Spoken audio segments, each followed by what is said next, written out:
All right, welcome to the show. Hey, Susan, how are you? I'm not too bad, Liam. How about you? I'm doing great. And Except for the tell us fasting and what we're the about. flu.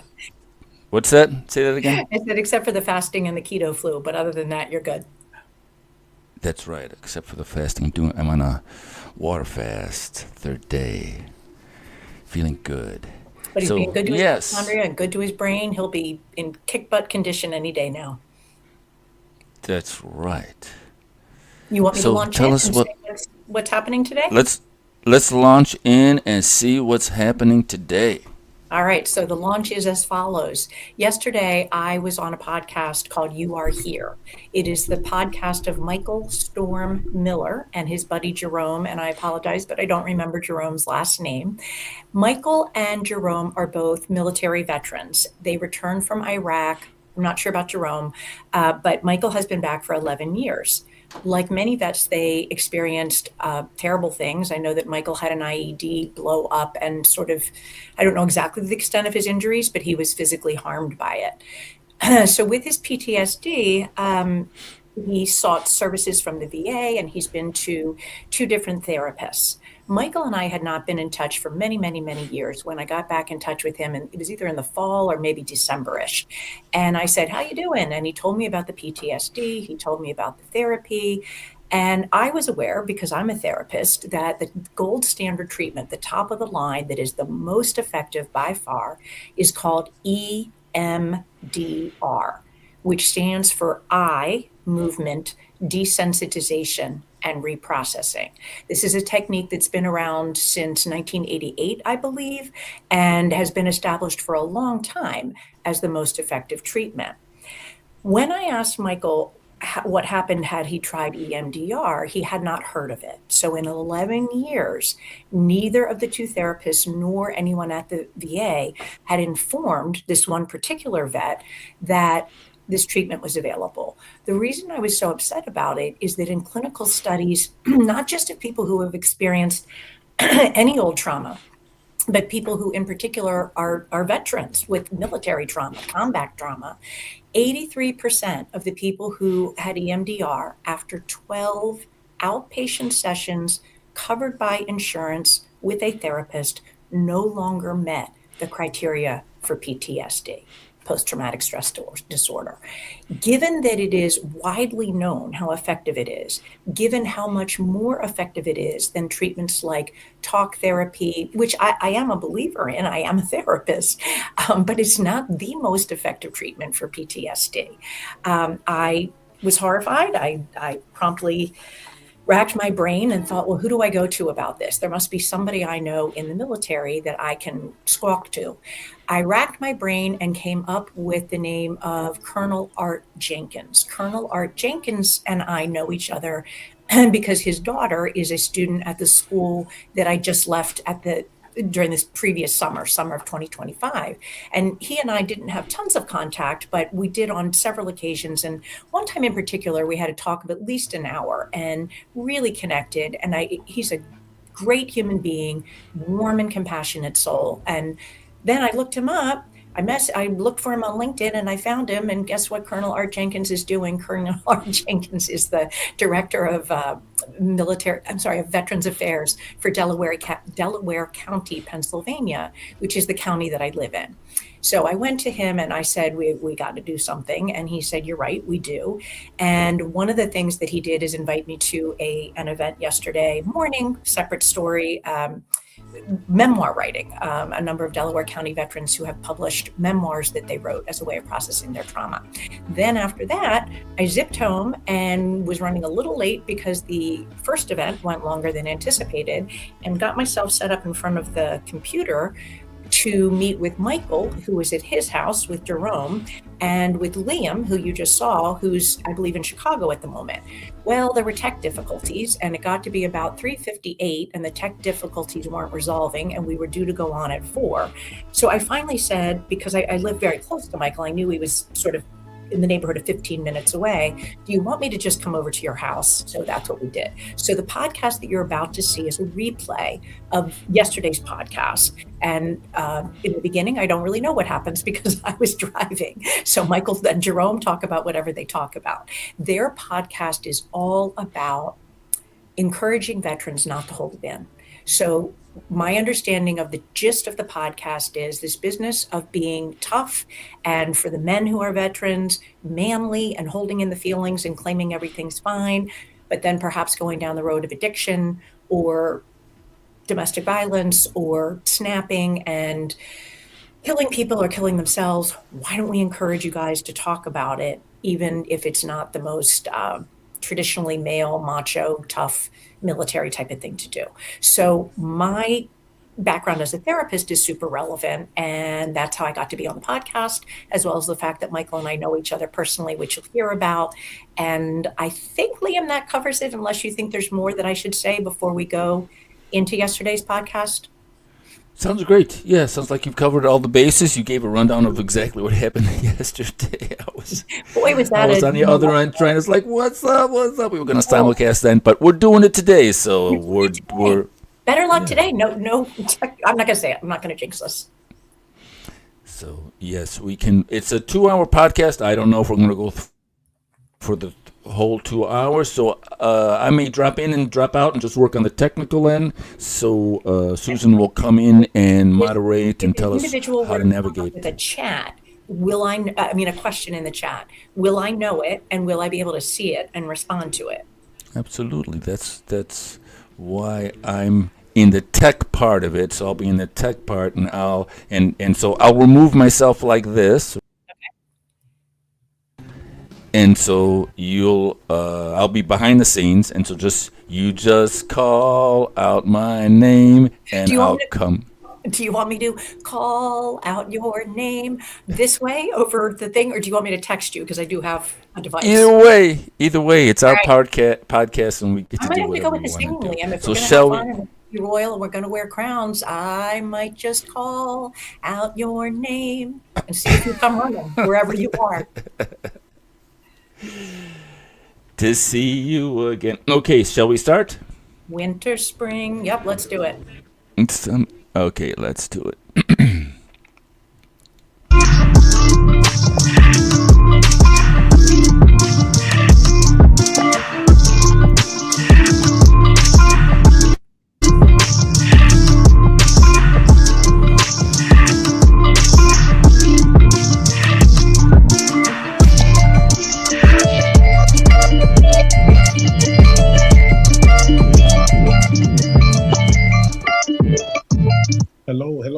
Hello.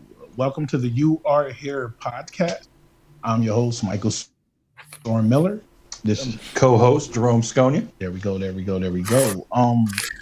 Today we have a very special guest who is actually en route as we speak. We had a little technical difficulties, but she is being a real trooper, and she's going to be joining us momentarily. Jerome, if you could do me a favor and look up the information so you can read everything off with her accolades and all. Give me 1 second. Our guest today, actually, I've known her for quite some time, in a way that most people might not figure that, okay, this is how you would know this person. But I actually used to work at a care facility years ago, and her father was one of my clients. Actually, her father was a really good dude.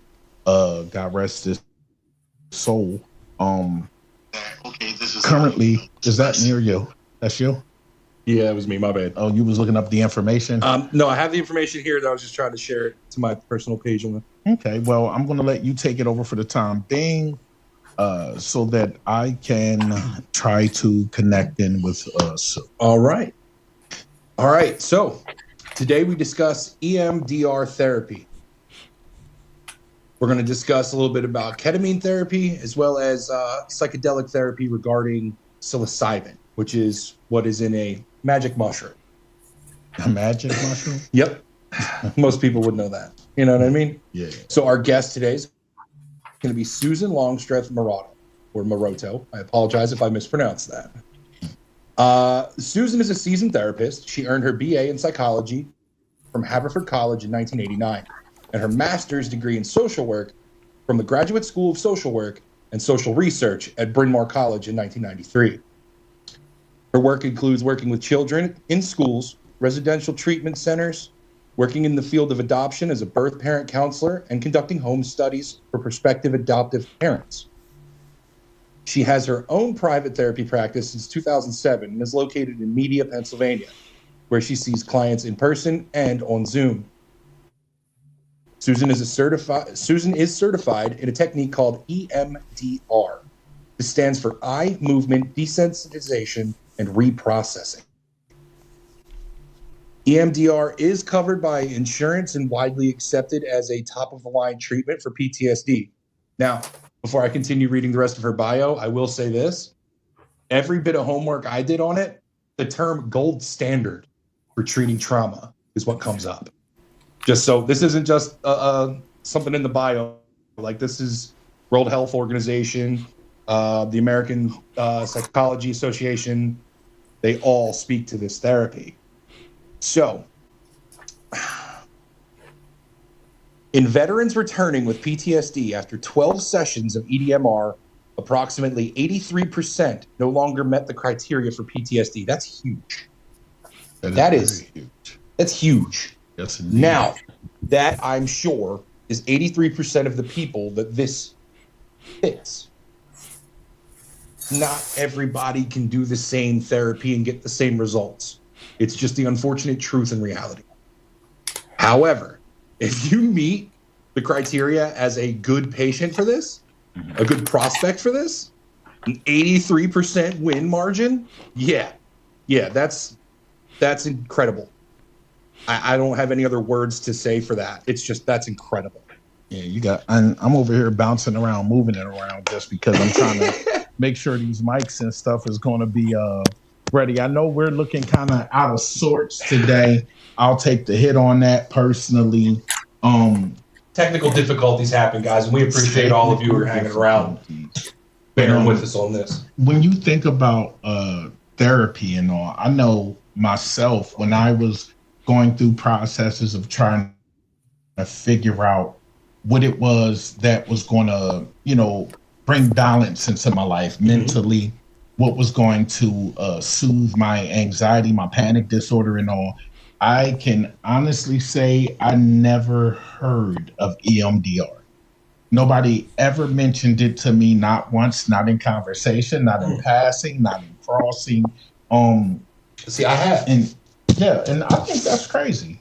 I think that is crazy. It does strike me that way at first, and then every therapist is different. Yeah. Every staff is different wherever you go. So I can tell you it's a little rough. Like, for instance, with the vet center I go to right now, they're down to 2 counselors. Wow. And they still have to replace some that have moved on or have been let go. We don't know what the background is of these people coming in. Are they brand new? Yeah. Is this someone that's been around long enough that, like, they don't even know what this is because they have their ways and what they do and what has worked for them in the past? So there's a bunch of stuff that can play into that. And that's okay.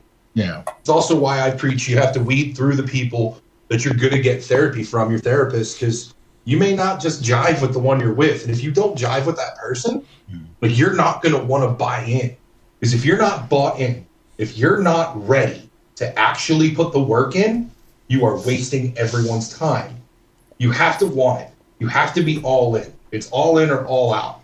There's no real choice unless you don't care if it works. But you know something? I know I had a therapist one time, and I honestly, the way that a lot of therapists, I believe, are taught is to parrot you, to let you know that they understand what it is that you're saying or that they heard you. And I found that to be quite patronizing. I used to feel like they were handling it. And I wanted help, but I didn't want like don't help me like I'm a child or something. At that point, I've been to war. I fought my battles. I've done a whole lot of things, and I wanted to feel more like I wasn't being talking down to, or like somebody had kid gloves on trying to handle me. I just didn't want to be handled, man. Talk to me like a person. And so show me you care. Exactly. Let me feel that you're invested. Yeah. This isn't just you collecting a paycheck. Yeah. And a relationship that you have with your therapist is very, very, very important. The person that is actually on deck to help you out, if y'all not mashing really well, oh, that's a whole problem. That is literally a whole problem. There is nothing positive that could come out of a situation when you don't have any, when you feel like the person that is heading that up has no actual respect for you, or like they're following a script. Yes. Yeah. Now, that is something I found when doing my own work, and I'll bring it up with her when she gets here. Mm-hmm. It was noted in a couple videos I watched that the difference between a seasoned therapist doing this, they know how to take the script that this is broken down into and personalize it for the individual. Because one of the biggest complaints that I read about was it feels kind of scripted, because there's a very specific series of things that you need to actually break down and go through. They're called the 8 phases of EMDR. Now, I really don't want to break these down quite yet, so I am going to just give a quick thing on it. I'm going to list the titles of each one of these phases and not really go into what it all is yet. History taking and treatment planning, preparation, assessment, desensitization, installation, body scan, closure, and reevaluation. So those are the 8 steps. It seems that and hey, maybe I get corrected on what I've looked at. As we read this woman's credentials off earlier, she's been around for a while. She's quite seasoned, so I'm still learning about this. Yeah, as I heard about it in the beginning, I wasn't ready for anything like this, simply because at my point in time in going to counseling, I needed something in person, in my face, one-on-one, tangible. That was how my mind was, and that's what I was prepared for and ready for, and loosely prepared for at that. That's what I needed. So I kind of brushed this off. Later on, I actually ran into a female on a job site, got to talking with her over at the smoking area, and she actually does this, and it helps her with her epilepsy. So Wow. seizures is another thing that this has been used for, with success. I wonder why, though. It seems like whenever we talk about people getting help, people getting therapy, people getting anything for PTSD, for anxiety, for things of that nature, I wonder why it always feels like it is the path of drugs that we automatically move to. Because it sounds like with EMDR, like it sounds like anyway, because like I said, I'm not it sounds like it's drug free. And I wonder, like, what does that say about how, let's say America, does its whole treatment of you're getting in my conspiracy mind now. I'm not trying to. I know, I'm not trying to. At the end of the day, pharmaceuticals are pushed a lot, and it's an easy, quick fix to treat a symptom, and it doesn't treat the root. But bro, it's so crazy, because at the end of the day, I feel like it's not even a quick fix. See, when I first started getting treatment, what they did was they just threw drugs at me. Yeah. One drug after the other. I would be on this for 2, 3, 4 weeks, 5 weeks. And then I would come back and say, yeah, this isn't working. Or, hey, I'm aware and everything, but I'm drooling. I'm sitting there. I can't do anything. I'm taking this, but I don't feel like myself. It's like you have to go through so many trials and errors of things. And I feel like, if anything, we should be doing like these I don't want to say non-evasive things, but do we call them non-evasive? It's like, it's not like it's surgery, but when you take a chemical to alter the way that your brain works, should that be a first resort?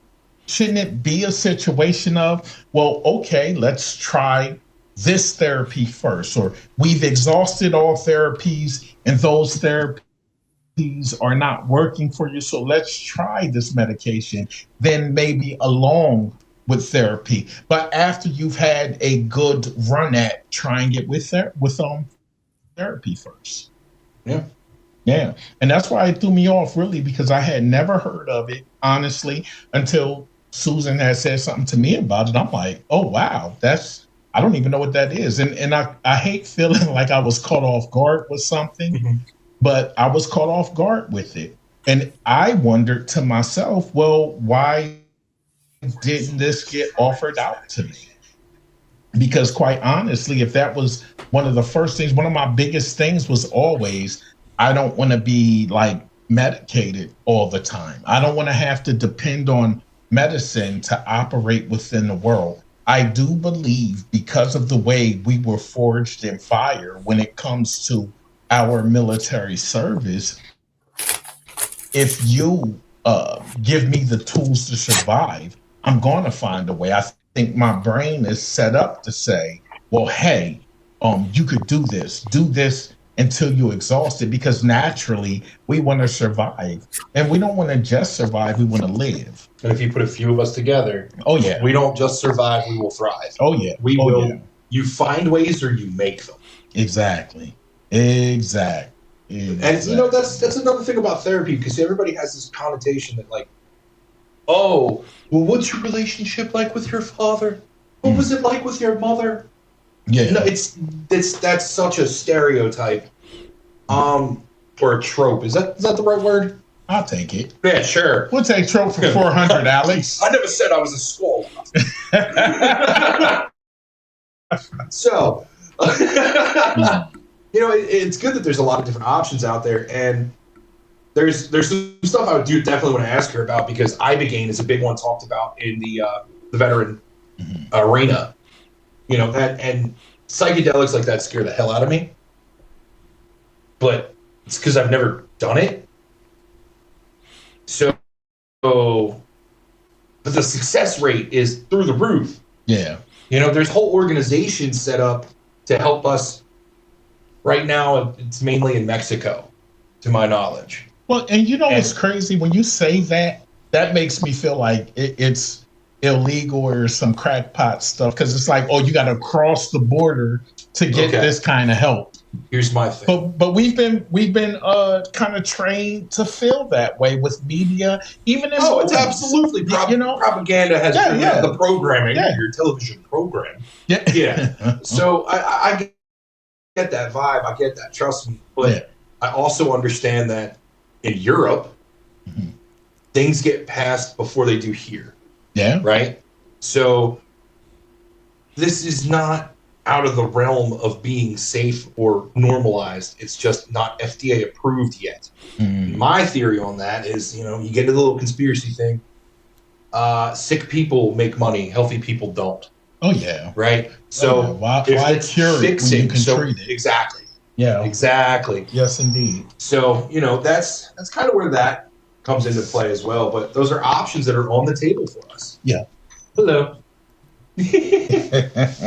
Our guest has just arrived. Thank you so much for showing up. We really appreciate it. Sorry about the technical difficulties. I'll put this in the chair. Well, you keep. And we're back on the mic. There you go. You keep going. Am I sitting in between you two? Come on. Absolutely. Right in the middle. And those are your headphones. Nice. And where am I looking? Straight ahead. Straight ahead. That Got one it. over There there. you go. Oh, hello. Hello, very nice to meet you. Okay, now Nice to meet you. You're Jerome, I can right? flip it Yes. back over. I flipped the camera to just Jerome so that we could do like video magic, but it didn't quite work out in the video magic. Y'all way. still got to see my beautiful face. Nah, because if you look at it, you see Sue and I know, you catch a little. Oops. Just so everybody understands, I'm getting back to the show. I just you were having a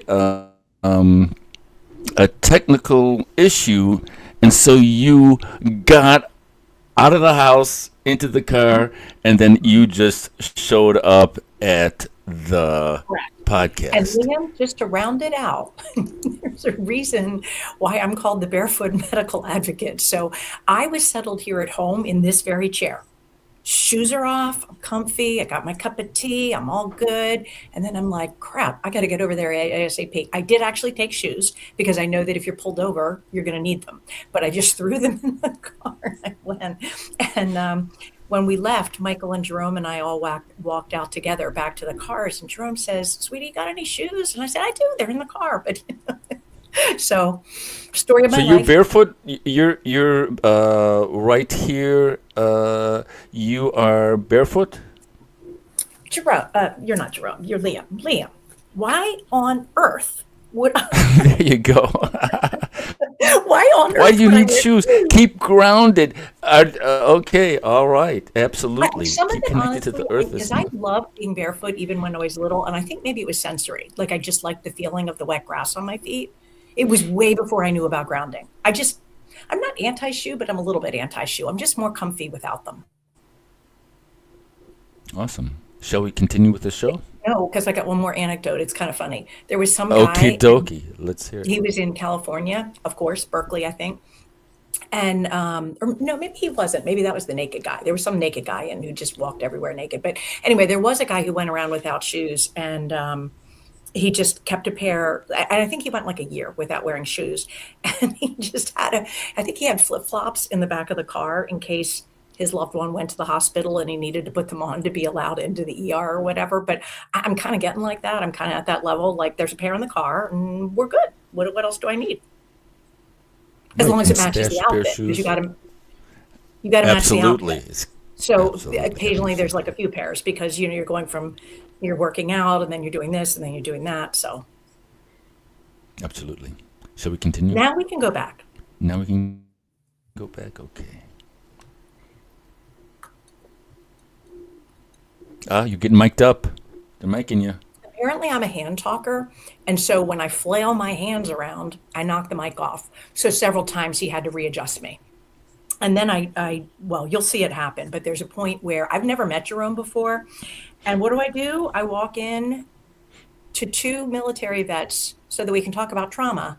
And I start doing what I always do, which is Jerome, like place the hand on the shoulder. And he finally had to say, "I gotta tell you," and I was like, I was mortified because it just like, it's like 101, something that you do not do with someone who's had trauma. Oh, really? No touching? Any fast Well, touching or any why fast? would you assume it's okay, right? I mean, if I've never met this person, a lot of people who have been traumatized, they're not comfortable with touch. And quite honestly, if I were to follow my own rule, I should be asking anybody before I touch them because you just don't know what they're, is it okay if I give you a hug or, all of that. But I guess I got so relaxed and comfortable because they were fun and they were goofing off and we were joking. I felt like we went way back. And so anyway, after that, I dialed my hands in, or I tried to anyway. Okay. Let's go back to the show. Mic check. So when I left off, Michael, I heard you say Susan and I go way back, and you were Yes. talking about my dad. Then the phone call ended, and I just figured I better focus on driving. Okay, so I'll say we really read off your bio. Everybody know where you studied at. Yeah. They know what you do. Yep. We just really got into talking about EMDR. I was saying how I had never heard How of about it. this? How about if I just start talking? There you go. I have skills. There we go. All right. There we go. You're a therapist, sweetheart. I hope you do. Well, okay, so here's the story. Michael told you how we met. I was never a big social media person. I just not something I was super interested in until about a year ago. I was planning to leave my school-based counseling job, and I knew that I needed to up my game on social media because now therapists do that and advertise there. So I hop back and I see a little friendly face and I say, "Hey, Michael, how are you?" It's been at least a decade, I would say. Yeah, I mean, maybe very something sporadic like, "Hi, I'm still alive." But, other than that, no. So I said, "How you doing?" And Michael said, "Well, not great, like struggling, came back from Iraq. I don't even still know the specifics of what happened, but I know it was bad." Told me he had PTSD, which of course is very understandable. Most vets do. And he told me that he'd been to 2 different therapists and they're doing X, Y, and Z. And I said, "Well, Michael, did anybody try EMDR with you?" And I got, "What's that?" And what I have since found is that every vet that I speak to, when I say, "Has anybody mentioned to you a technique that exists for dealing with trauma called EMDR?" they go, "Huh?" And they've never heard of it. So I flipped my lid because EMDR has been around since 1988. And although the conventional wisdom is it takes about 20 years between researchers or scientists discovering something in a lab to it making it into common practice in the doctor's office, it has to get studied. It has to get talked about at conferences. It has to then it sits on the doctor's coffee table, but they don't read it. Then they have to read it. There's a whole process, and then they have to say like, "Well, that sounds crazy. I don't think that would work." And then they have to say, "Well, why not?" And then eventually everyone says like, "Holy shit, this is really good." So when I say that EMDR is really good, here's what I mean. I looked up some studies on it in advance of meeting with Colonel Art Jenkins, he's retired, Colonel Art Jenkins. But I started to think, this is not okay that a vet has been back for 11 years and nobody has mentioned this to him. Who can I go to? So I'm racking my brain, and it pops in my head that the father of a very lovely kid that I worked with at the school-based counseling job was retired Colonel Art Jenkins. So I picked up the phone and I said, "Art Jenkins, how fast can we meet? Because I am like frothing here. Like I got something that I need to put on your radar." And he's a really nice guy. We had not many contacts, but we had one conversation that was just like at least an hour of us just, I don't know, talking stuff. And so we felt like we knew each other pretty well. So he immediately told me that, sure, I've never heard of EMDR, of course, but, if you think this is the thing, then let's put it in front of the vets and try to get the word out. So as I said, I looked up the studies because although I know Art does like me and respect me, I don't want him to just take my word for it. So I looked up some studies, and what I found is that, and we're not just talking about trauma, specifically with veterans, if the veterans had 12 sessions of this EMDR therapy, 83% of them no longer met the criteria for PTSD. That is insane. That doesn't happen. There are people, I just came from an event earlier today that was for veterans, and there were veterans there from literally, I talked to one guy, his time of service began in 1977. There were vets from every war that you can imagine, except I don't think there were any World War II vets there. And, I certainly got the feeling when I mentioned EMDR, not one little hand went up of, "Oh yeah, I've heard of it." So I heard all the vet stories about being back and being dismissed. And one of the things I had said to Michael when I heard his story, when we talked on the phone, was I said, "Michael, what's the reentry process like?" And in my little head, I just out of nothing created a fiction, probably because it helped me sleep at night, that vets came back and I pictured this residential program. All the vets are going to go live in this place for a minimum of 2 weeks, but maybe a month. And there's going to be therapists and social workers, and they're going to meet in groups all day and talk about, here's what reentry is like. Here's what you're going to expect. Civilians aren't going to understand. You're going to feel lonely. Your spouses and children are going to think you're nuts. Nobody's going to get it. Here's where you're going to get help. I don't know, I just pictured a whole lot of things about Can I pause? Sure, of course. The weird part about all of that is, how fast is it when we get back? We get processed back? Okay, so we spent maybe just under 3 weeks at demobilization, I believe. Yeah. And everything you just listed was briefly mentioned. Yeah, it's like you go into a theater and you'll have a group of speakers, one after the other. They'll do their blurb pretty much, and then you're on your way. Yeah. Hey, and Ann said, I'm here. If anyone is having issues with commenting on Facebook, grab your laptop, because even updating or restarting is not working. Also, high technology. Okay, but wait. We have Magic Liam. Do we have Magic Liam with us? I don't know. Because if we have Magic Liam, here's what people can do.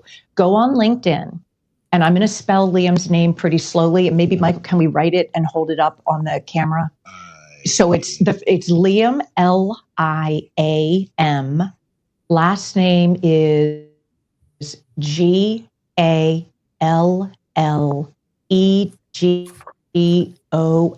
I believe. I hope I'm right on that. So look up that name on LinkedIn. And if Liam is still with us, which I'm not sure, but if you bring me my phone, I can text him and ask. Gallegos,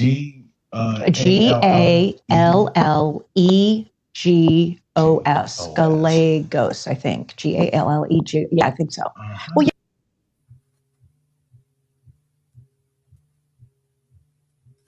We're glitchy again. Liam, I can't hear you. Thank you. Yeah. At this point, I was at the same technical desert. I was waiting for the feed. It's like, is the feed happening? So it was a technical failure, which you solved with your barefoot. Oh, yes, right. You solved. You went there in person. Like you're wearing the crown. Okay, I told you couldn't be the king of Lincoln if you weren't willing to do it with me, Liam. If you weren't willing to, right? And how can I be the barefoot medical advocate if I go to a podcast wearing shoes? That is just not going to work. So. It's not going to work. Right. All right. All right. So we've established you're the king. I'm the barefoot medical advocate. The queen of barefoot medical advocacy. Absolutely. That would be me. All right. And Liam, in real life, I think I did tell you, like we actually, when my husband got all genealogical, we do go all the way back to some kind of royalty, but that's a different story for a different day. I mean, I guess everybody does if you go back far enough, probably. Probably. Yeah. You know, we're all kings and queens of our own realm anyway. So let's continue. Yep, we shall continue. Okay. They can get rid of the frother. They can get rid of the steamer. Like I will do it for them. And no, but in all seriousness, so it used to be in the early part of my career, the process that Michael described. Here's a drug, sweetheart. Hope you feel better. See you in 6 weeks. And when you come back in 6 weeks and tell me you didn't get off the sofa because of the migraine headaches or the puking or whatever, then we're going to do it again. We're going to do another 6 weeks. And then after that, we're going to do another. And we're having so much fun, we might even do it again. Holy moly, because it's just throwing a dart at it. And the only way in those days that you knew is you could say to a person, if you have a biological relative and they responded well or poorly to a given medication, maybe you're going to do the same. So if your mom did not do well on a drug, let's not try you.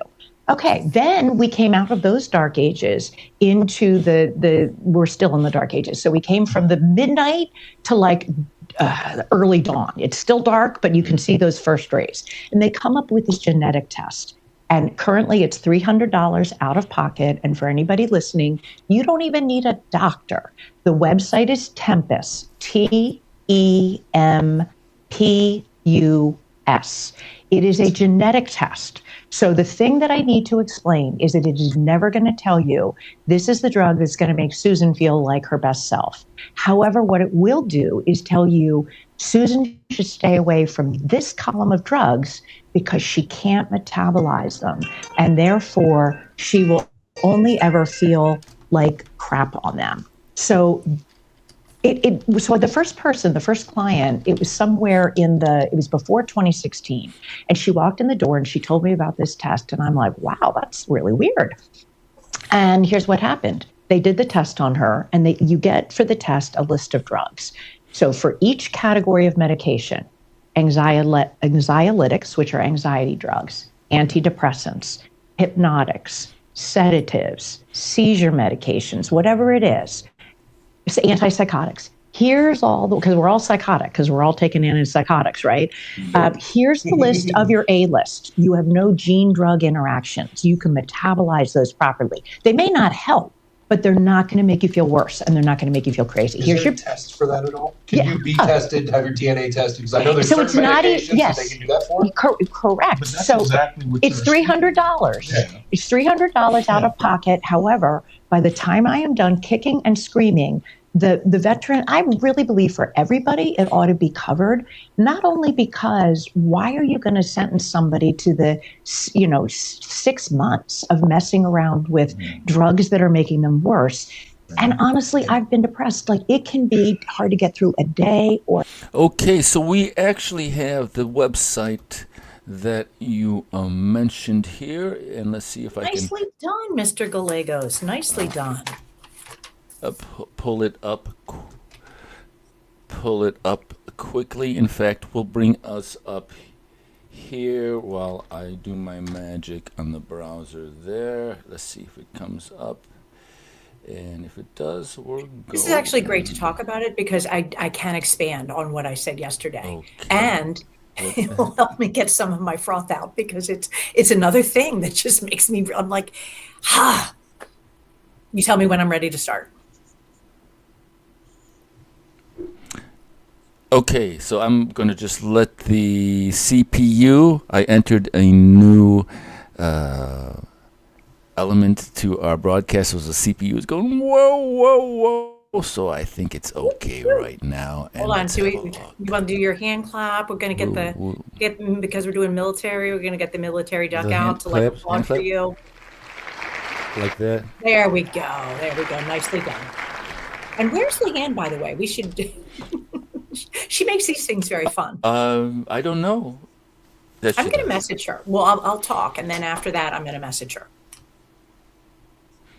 Okay, so what is the Tempest? What AI-enabled precision medicine? That's for a woman who says she's the barefoot health advocate and doesn't know all that much about technology. You are on the bleeding edge here. This is the cutting edge of. Well, actually, I have a point. Well, I guess my question back to you is: do you want to talk about it? Because it sounds like you're familiar with it. I do. It sounds fascinating. Do you want to share what you know, or you want me to launch in? I am. This is completely new to me. This genetic precision medicine. Okay. This is new to me. Yeah. So the easiest way, I'm going to tell it through an anecdote. A person that I know, we shall call her Liam. Pick a female name. Posey? Polly? Sure. Okay, we'll go with Posey. Betty.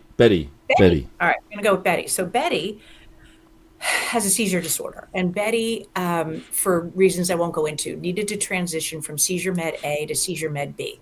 And the way they do that is long, slow, and gradual. So you're increasing your dose on your new med as you are decreasing your dose on the other.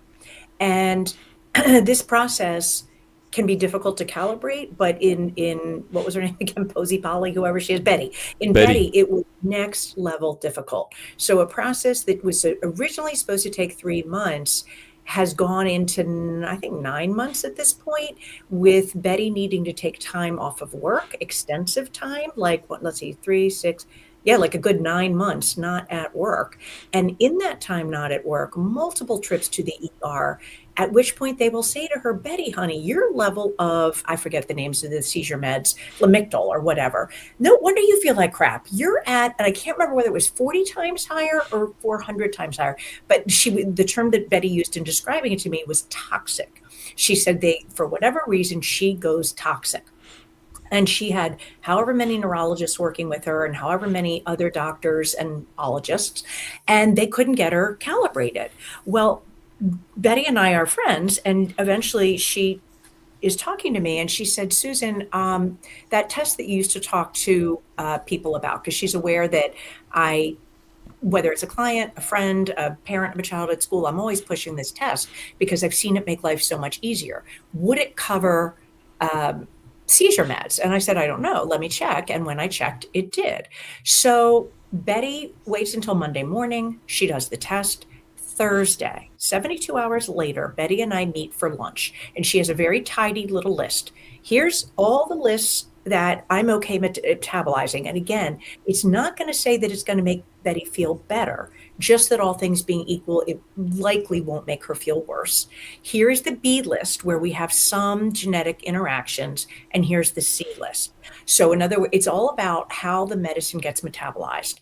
If the medicine gets metabolized through the, I shall make it up, the A1PQ purple pathway, and your A1PQ purple pathway has some sort of a little genetic mutation and doesn't work that efficiently, then that is not a good choice of medication for you. Then you go the other direction, and let's say we give you medicines that are on your A list. Again, you're far less likely to suffer any migraines, GI distress, insomnia, feelings of agitation, on and on and on. So the interesting thing to both me and Betty, she says, Susan, why did you have to tell me about this? I've been working at this for 9 months. All my doctors know how much I've been to the ER, toxic. Poor thing went on vacation with her family and they rented a house somewhere. 24 hours in, she says, I need to bail. They drive her back. They don't even go home, right to the ER. She's toxic. I mean, it's crazy. And it takes the entry of the barefoot medical advocate. Why don't her doctors know that? They're the doctors. I don't have it. Yep, you got it. Yep. Exactly. So then let's go to the next part. So Liam, the day that Thursday, I was driving back from the thing in Connecticut that you and I covered together. And I needed a call, or I had a call already scheduled with the psychiatrist who's prescribing with one of the clients that I see currently. And I've never talked to that psychiatrist before, so I'm always curious just to get to know them and what their approach is and try to ask some open-ended questions and see where it goes. So and she is a little bit older, so that may have something to do with this. And I said to her, well, what about that genetic test thingy? Do you use it very often? And I got, nah, not really. It doesn't do much good. I said, really? And she said, no, I don't seem to have any more success with it than I would, just kind of the throwing a dart method. And I pushed a little harder because I had just come on, what day was it, Liam? The National Adverse thing. That was Tuesday. Tuesday, I had gone to National Adverse Drug Event Awareness Day, where we listen to person after person after person after person talk about the adverse reaction that either they or a loved one had to a medication that caused them to flip and become psychotic, like Bob Schwartz. Bob Schwartz has a fabulous documentary. And Liam, if you get a minute to put it up, it's risks.com/documentary, but it's RXISK. So I know. We listened to one mother whose daughter died, her 12-year-old, as a result of a drug, whatever drug they put her on, just killed the child. Literally, the child's no longer alive. So it was unfathomable to me that this psychiatrist is going to tell me that the test doesn't do any good. And maybe it's a misunderstanding. Maybe she thinks that, well, because it doesn't help me identify which drug will make my patient feel better, what's the point? And maybe she doesn't understand that isn't the point. The point is, can we not give the patient the medication that's either going to cause them to drop dead or go toxic and have a 9-month process that should have been a 3-month process, like Betty, or go psychotic and kill somebody or kill yourself or whatever. So that is the documentary of Bob Schwartz. And again, yep, right there. If I had known the risks, RXISKS. It's 30 minutes, extremely powerful. Liam and I know him. He's a great guy. It is a tragedy what happened to him. We won't go into his story because he tells it very well in the documentary. So anyway, so back to the Tempest website. If you can afford to order it, I would order it.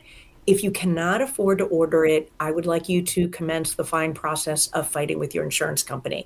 And I do go into that in the podcast with Michael and Jerome. So unless you have specific questions for me, Liam, or things that you want me to talk about, then I would say let's head on back to the podcast. Okie doke, back to the show. For an hour. So you're going to tell somebody, go ahead. It's weird because at the end of the day, my experience with them running you through, the whole gambit of drugs. Like I literally had to sit there and I can recall, and honest to God truth, sitting on my couch, slobber falling from like drooling, but being aware, but not being able to even wipe my mouth. Correct. And I said to myself, like, yo, it made me afraid to take medication. As we all should be. I'm still a little leery about side effects. You should be. About what can happen. But I mean, I guess it all goes to like big pharma in a way, keep pushing drugs. So it goes to a couple of things. It goes to big pharma all the way because big pharma funds everything. So they fund the FDA, they fund the CDC, they fund the major media news outlets, which means you're not going to hear about things that are over the counter, effective, that can't be patented. They also fund, I totally lost my train of thought. They also fund pediatricians, but that's a different, for vaccinations. People don't know that one, that for every 2-year-old in a pediatric practice, pediatrician gets some money that when you add it all up is between $100,000 and $200,000 a year. Separate story. You want to hear something crazier? For every child that is in school that has an IEP, schools get paid more money for it. So it shows you behavioral things are really like overdiagnosing kids with ADD, ADHD. So I know what the school's answer would be on that, which is if you're going to have a whole lot of kids with behavioral issues, then you're going to need to staff differently. You're going to need to have, instead of one teacher teaching 16 kids, maybe you're going to have 2 teachers in that room. So they're going to claim that's where that money's going. But I'm not deep in the public school system, so I don't know about that. What I'm really pointing at is to say that someone has a behavioral issue, to say that somebody has a mental issue, as long as the narrative can always be pushed, because parents can then take those IEPs and go hit Social Security and say, hey, cut my kid a check. Correct. Because my kid has these issues, which also will send you to the doctors to even improve those issues. So it's such a vicious cycle. It is such a vicious cycle. So I just listened recently to a podcast. It was Rogan interviewing RFK. And if people don't know that, it's Robert F. Kennedy, and he's the head of Health and Human Services, the health secretary. So one of the things he said, to Michael's point about the scam, is that somewhere in the Midwest, I want to say it was Michigan, somebody was onto how it worked. And so this person just went around to people. You got 7 children in your family? They're all autistic now. Write it down, because then you get money. Like the fraud stuff is just next level. But anyway, let's go back to where we were. So we were on schools, diagnosing children. So another thing is that doctors, back to what pharma funds, 65% of the funding for medical schools currently comes from the pharmaceutical industry. So doctors from the get-go are steeped in, you got a drug, it's going to work. That's what we're doing. We're not doing woo-woo things. We're not doing herbs. We're not doing homeopathy, because none of those things are things that can be patented. Because they have us all believe in that's crack. And that's actually why. Correct. Correct. Why would you take an herb when I have this perfectly good pill with you? Exactly. And mine are purple and pink and orange. I got all the colors. So anyway, so in the early days of me going to doctors, which is a whole separate story for a different podcast, when I would mention herbs to a doctor, I would get condescension. Like, well, you could do that if you want, but it's not going to work. I have found over the years doctors have become more receptive, and I think it's because everybody has a magic device. So I think doctors are more used to people coming in saying, well, I went to Dr. Google, and, that tells me that blah, blah, blah, blah, blah. But you know what? A lot of doctors anymore will say, stop looking at Google. They will. Don't look at Google. Don't try to diagnose yourself. Marquise said, how can we catch it here and it not be cured here? That's my ideology. Naturally is what he's saying. And Scott Ruby said, are you wearing sunglasses, Jerome Sconia? Scott, yes, I am. These lights will give me migraines. Yes, I have the right shades, man. Yes, indeed. But we're gonna. And I still don't have on our page. We can talk about your lights, because the reason your lights are giving you migraines is because they're fluorescent. If you go back, they're trying to take away the incandescent bulbs, but old people who remember the incandescent bulbs, they don't give you a headache. And the newer ones, even if you're not getting a headache, they are damaging your mitochondria, which your brain has a ton of mitochondria. So if the mitochondria up here are not happy, then, things aren't feeling good. Yeah. And they're also damaging your retinas. So we're all supposed to go by. So hubby and I had a little war on that because he liked the fluorescents because they're cheaper. They're better for the environment, supposedly.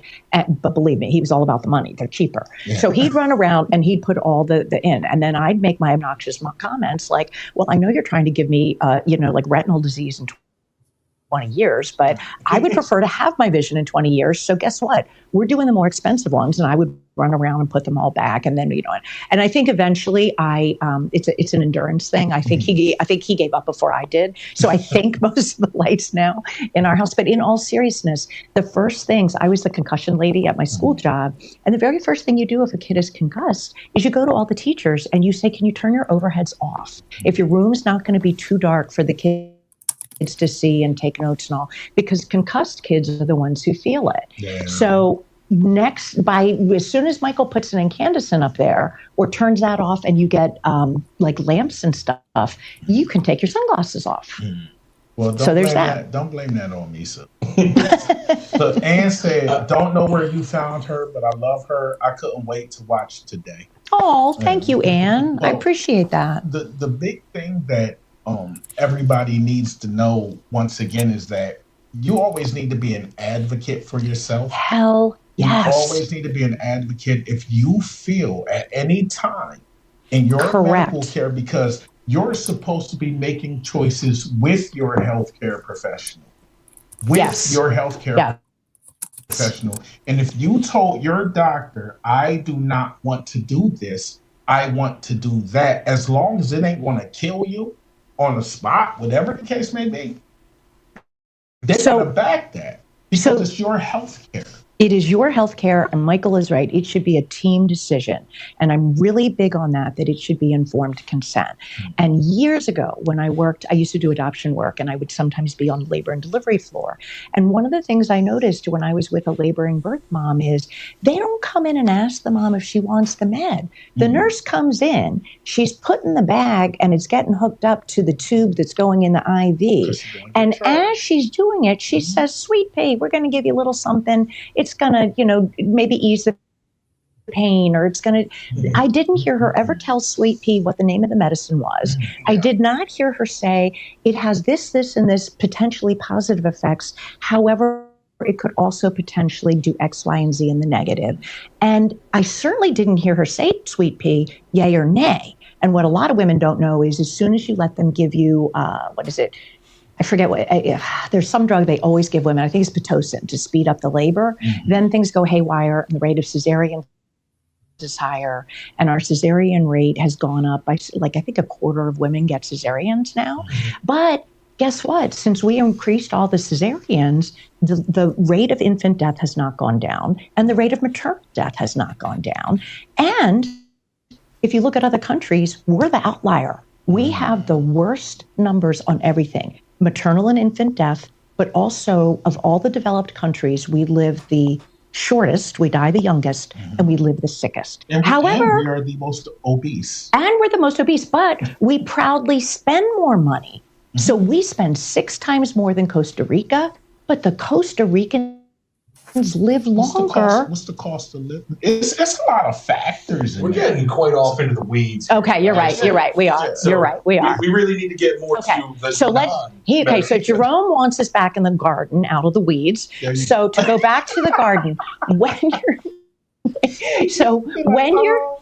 your doctor says, we're going to give you a little something, Sweet Pea, the first thing you're going to say, if I have my way, is no, you're not until you run the blanking genomic test. And genomic is just a fancy way. It's gene-based, genetic-based. And then your doctor is going to say, oh, I don't really believe in that. Or, that's, it doesn't really help. I just spoke to a doctor 2 days ago because we have a client in common. And I asked her, I said, do you tend to use that test? And she said, no, not really. She said, I don't find it really, it helps, and I felt like saying, really?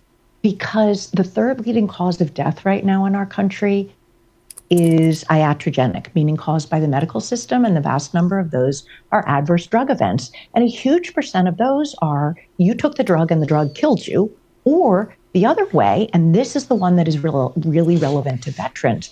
You took the drug, you were hanging on by a thread, but you were like every day getting up and brushing your teeth before you took up your spot on the sofa for the day. And then the drug. And then you're like, you know what? I can't even brush my teeth. But you know what I can do? I can end it all. Or I can go snap and kill the other people and then kill myself.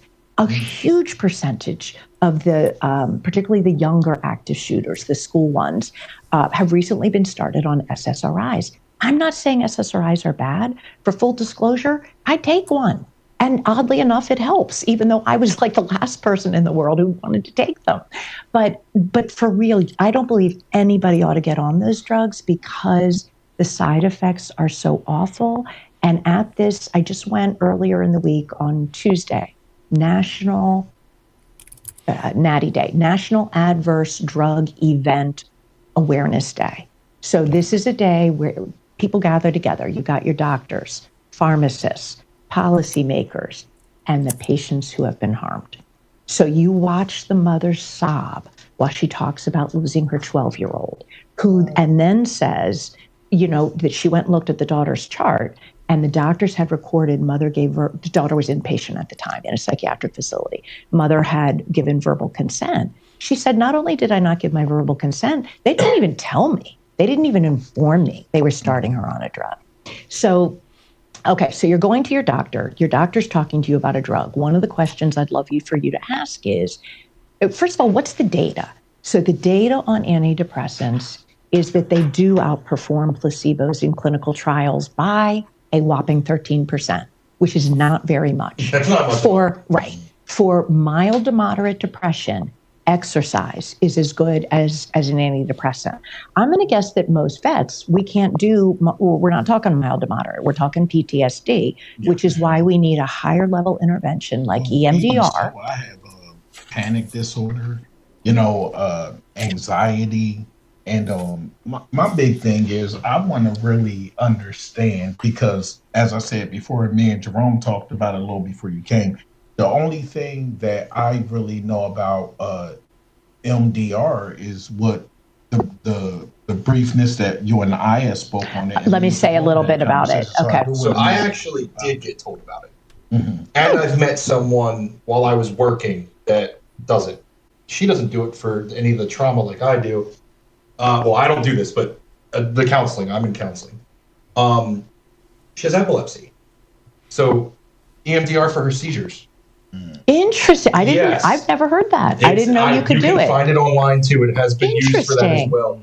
It does not have the success rate that it does for traumas, but that is one more thing that actually is involved in it. I wasn't ready for any of this. It seemed too woo-woo, as you had said earlier, for me. And I was depressed, severely depressed, suicidal when I went to counseling. So I needed someone in front of me. I needed something that I felt it was more tangible to actually give me some help at the time. So I kind of brushed it to the side. Yep. Yeah, see more fringe when you hear about it. And I think that we're used to happening to us is people handling us. Like not even having real conversation. Yeah, but here's the thing. You have access to this through the VA if you're enrolled in VA benefits. I did not know that. Yes, right, okay. I found it. It's there. What? Absolutely, EMDR? It's there. Right. Yeah. EMDR is covered by insurance. Well, VA and insurance don't. That's different. So. Oh wait, but the VA covers community care for it too. But if you have Medicare, if you have a family or whatnot as a service member that's experiencing the same, but everybody don't have TRICARE. No, like a lot of times when we get out and we're vets, we don't keep that insurance for our family. Correct. You got what I'm saying? And even besides that, because a lot of vets don't wind up working like a full-time gig or anything, they don't wind up paying monthly for insurance. One more thing. Yeah. I didn't do it I didn't get told this through the VA. The vet center told me. And that's a difference. Which has there's that. You don't have to have insurance. You don't have to be enrolled in VA healthcare. Yeah. You can go to your vet center and actually, this is where it was offered to me. and it's still stated on the VA website. You can go to vet centers. If you do a quick Google search, it'll pop up too. Yeah. It's there. It's just not talked about enough. Yeah. Especially with such a ridiculous success rate. That's insane. So what I really want to get us way out of the weeds. Yeah. Jerome keeps wanting us to tend to the flowers. Yeah. No, because I want to talk about this. This is important, What makes someone a good candidate and what makes someone a bad candidate? First, can I say a little bit about the background of it and what it is? Sure. So EMDR stands for eye movement desensitization and reprocessing, which generally means that the person is holding their head still and they're being guided through movements that tend to be a lot of this. However, there are the occasional person who they can't do that because it gives them motion sickness or whatever. It's any left-right stimulation. You can do this. Yes, you can do, there's EMDR on YouTube. Mm-hmm. So there's some where the ball goes back and forth and you go bloop, like the bloop, metronome? bloop. Yeah, but it's doing something different. What it's doing is it's alternately stimulating first the left side of your brain and then the right. Left, right, left, right, left, right. And it does it very quickly. And when that happens, you're activating the same neurological pathway as when you are in the rapid eye movement stage of your sleep cycle, which is when you process your emotions. And if you have really severe trauma or depression or anxiety, you probably aren't sleeping much. And if you're not sleeping straight through, you may not be cycling all the way through the sleep stages and getting to the REM sleep. And even if you do get a handy dandy 6, 7, 8 hours because you took your Ambien or you took your whatever it is, guess what? That wasn't sleep. You were sedated, which is different. Yes. You feel like it's the same because you close your eyes and the next thing you know, the alarm's going off. It's not actually sleep. It's the worst. Right. So anyway, when you access this left, right, to a degree, like many things, they don't altogether know why it works. My answer to that is who cares? If it's going to get me out of it, what do I care? And what do I care if it sounds woo-woo? It does sound woo-woo. And the first time I heard about it, I shook the therapist's hand and I said, thank you. It was lovely to meet you. That's a little too out there for me, so I'm not coming back. But it was also discovered by accident. It's the culture. Yeah, it was. It was discovered by accident. That we kind of live in, though.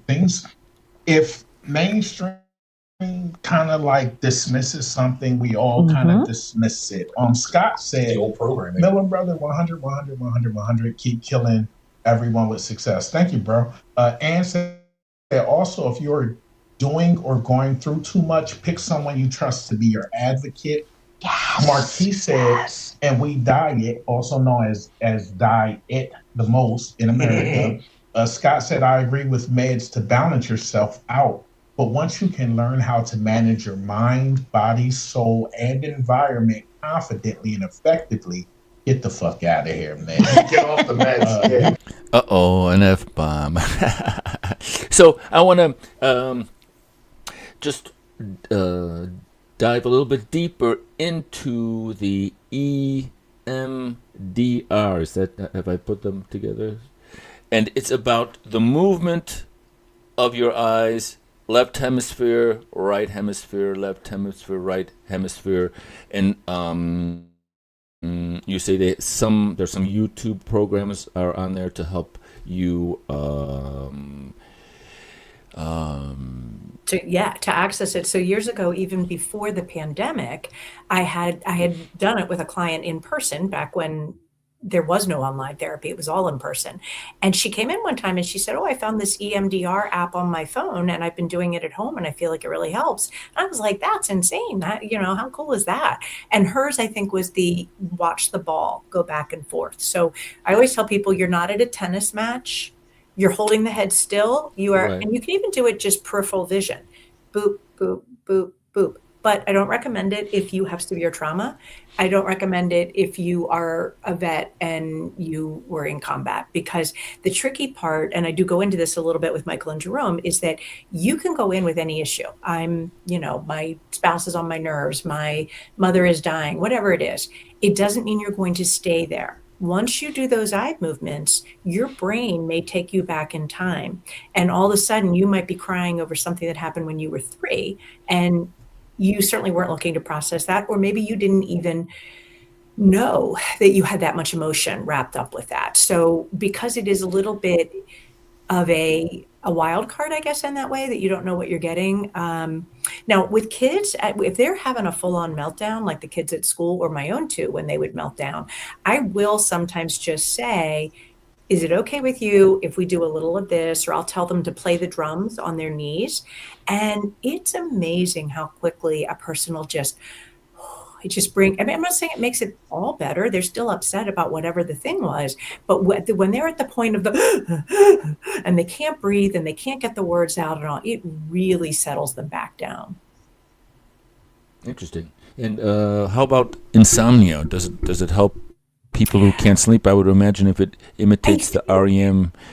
Yeah, I've never heard of it being used that way. I do know that a friend of mine told me to just shoot my eyes back and forth. I think with insomnia, here's what I think it is, or the phrase I was just taught by the leprechaun. And if you don't know who the leprechaun is, you got to look at my Substacks and other stuff. But what the leprechaun said taught me the phrase of, I think. What I think about that is that it depends on the root of your insomnia. So for example, lots of people find melatonin helpful. I think that's only going to help if you have a deficiency of melatonin. If your cortisol is too high, that's going to prevent you from sleeping. Melatonin's not going to lower your cortisol level, so we're going to have you do, oh my goodness, what's the one? Cerephos, which is phosphorylated serine. And that is going to help you bring your cortisol, as well as meditating, calming, taking a bath, just chilling out. If you're, there are some other things. If you're hyperthyroid, and thyroid issues are rampant, particularly among women, but hyper will make you have insomnia, be very wired up and fast moving. You'll drop weight and not be able to keep it on. There's some other symptoms. Anxious, highly anxious while you're in this revved up state. Hypo, you go the other way. So anyway, it depends what your, what is it? And here's the thing. If you're, let's say you're having insomnia because of some distressing life event, the person you love is in the hospital, or you're waiting to hear if they're alive in surgery. No, I don't think it's going to, well, I can't say that. I can't say that. I guess what I'm saying is, if it's that you haven't processed a whole lot of stuff and you're going through your whole day, just busy, distract, bam, done. I'm going to get in bed. Oh, then it's all going to come up and it's going to bug you at 3 a.m. So if that's the case, I don't know if EMDR will help. Try it and tell me. But I think that what I would tell people to do in that circumstance is, sorry, but you got to make time during the day, and it's not going to be fun. You're going to sit there with your journal and you're going to cry. You're going to look at the picture of the person you lost and you're going to cry. You're going to do other things in the vein of less busyness and distraction and more dealing with the feeling. So the feeling has been heard and doesn't have to come knocking on your door at 2 a.m. And about how long do you have to do this exercise? Like, what's That's a great question, time? Liam, because I've had people where I almost never do a pure EMDR. So a pure EMDR would be when you stop and you tell me, okay, I'm looking at me and I'm in 7th grade, my brother and I are fighting and blah, blah, blah, blah, blah. Pure EMDR would be just, okay, notice that. Now we're going to go into the next set. But when I had it done on me, when I was the client, I had a therapist who was she said, I integrate the two. So if something came up and she thought it was worthy of discussion, so it can be fluid. And I kind of like the fluid. And I usually will defer to the patient. I'll say, we could stop and talk about it, or we could keep going.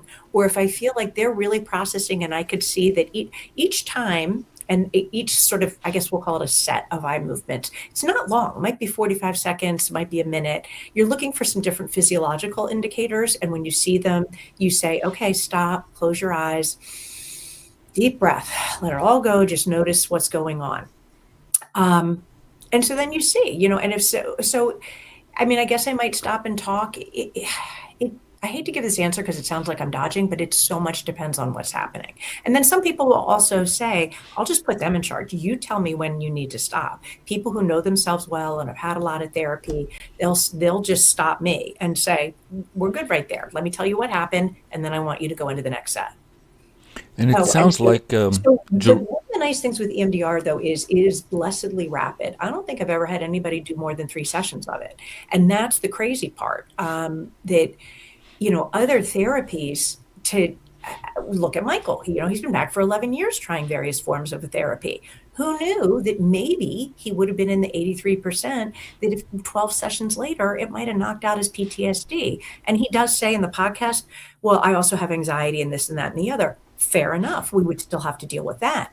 But wouldn't it be lovely not to be waking up in the middle of the night tormented, finding yourself strangling the spouse that you love because your brain doesn't know that you're safe and back. Your brain thinks you're still on the battlefield. And it sounds like Jerome was saying that the VA will offer this therapy to vets. They will offer it to Jerome, but they won't offer it to Michael. I think it depends who you are. So, yes, what I'm hearing is that it is generally obtainable at the EMDR, at the vet, at the VA. But it also sounds like if you're a Michael and for whatever reason it's not brought up and they don't put it on your radar, it's very difficult to request something if you don't know it exists. So that, I think that's the point of the podcast, is to get the word out. And that's why I went to the other thing yesterday in Delaware County, so that all of those people there, and some of them were old, they'd been in Vietnam, they'd been in wars like before I was born, literally. Maybe not, no, but wars when I was 10, to let them know, yeah, you've been suffering for 30, 40, 50 years, and that's atrocious. But if you haven't done this, we might be able to make things not better, but a good bit better. Awesome. Yeah. Shall we continue? We shall. You can walk into the VA and go straight to MHO. They'll accept you immediately. You're absolutely correct, Jerome Sconia. All right. So let's talk about all the insurance stuff for a quick minute, because I want to say the reason that I've never heard of an insurance company that does not cover it. And the reason is it's so effective. So the next thing I'm going to say about that is, let's say you do have an insurance company that says, if you're Susan Moroto, your answer to that is, you think you're not covering it, but that's because I'm not done with you yet. And you're going to appeal and you're going to fight. So you're going to have your doctor fight. It's going to be based on medical necessity. You're going to pile as much documentation at them as you can. You're also going to have conversations with people that sound like, so let me get this right.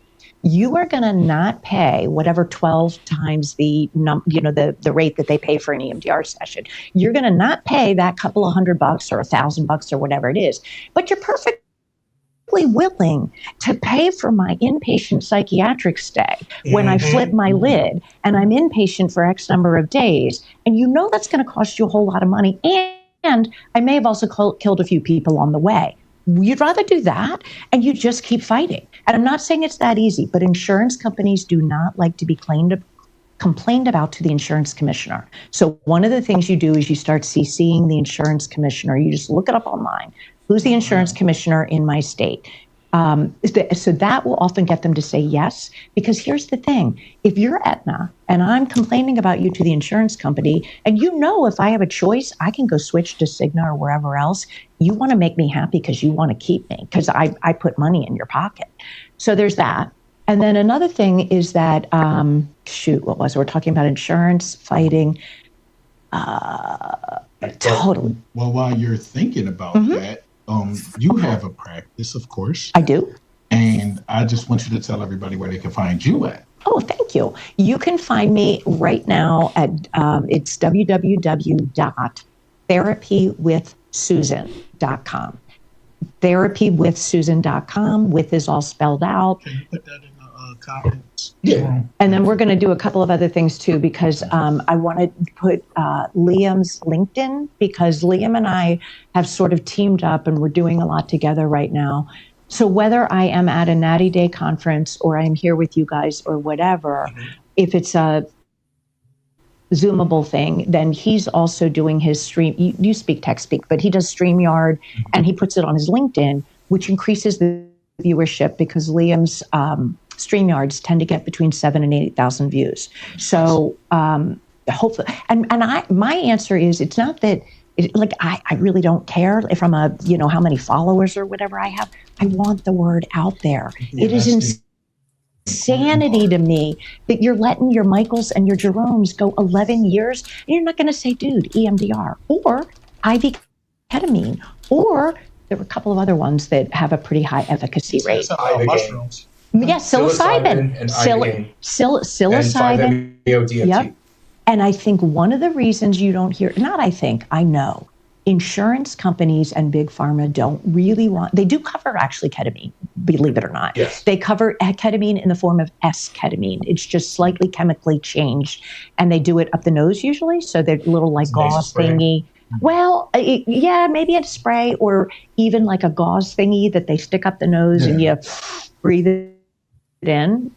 So they do that. That's covered. I'm not sure if IV is covered or not. But again, even if an insurance company thinks that it's not covered and they say that, you're in, if you have, I have my way, you keep fighting until they're like, darn, that Jerome, he plays ball hard.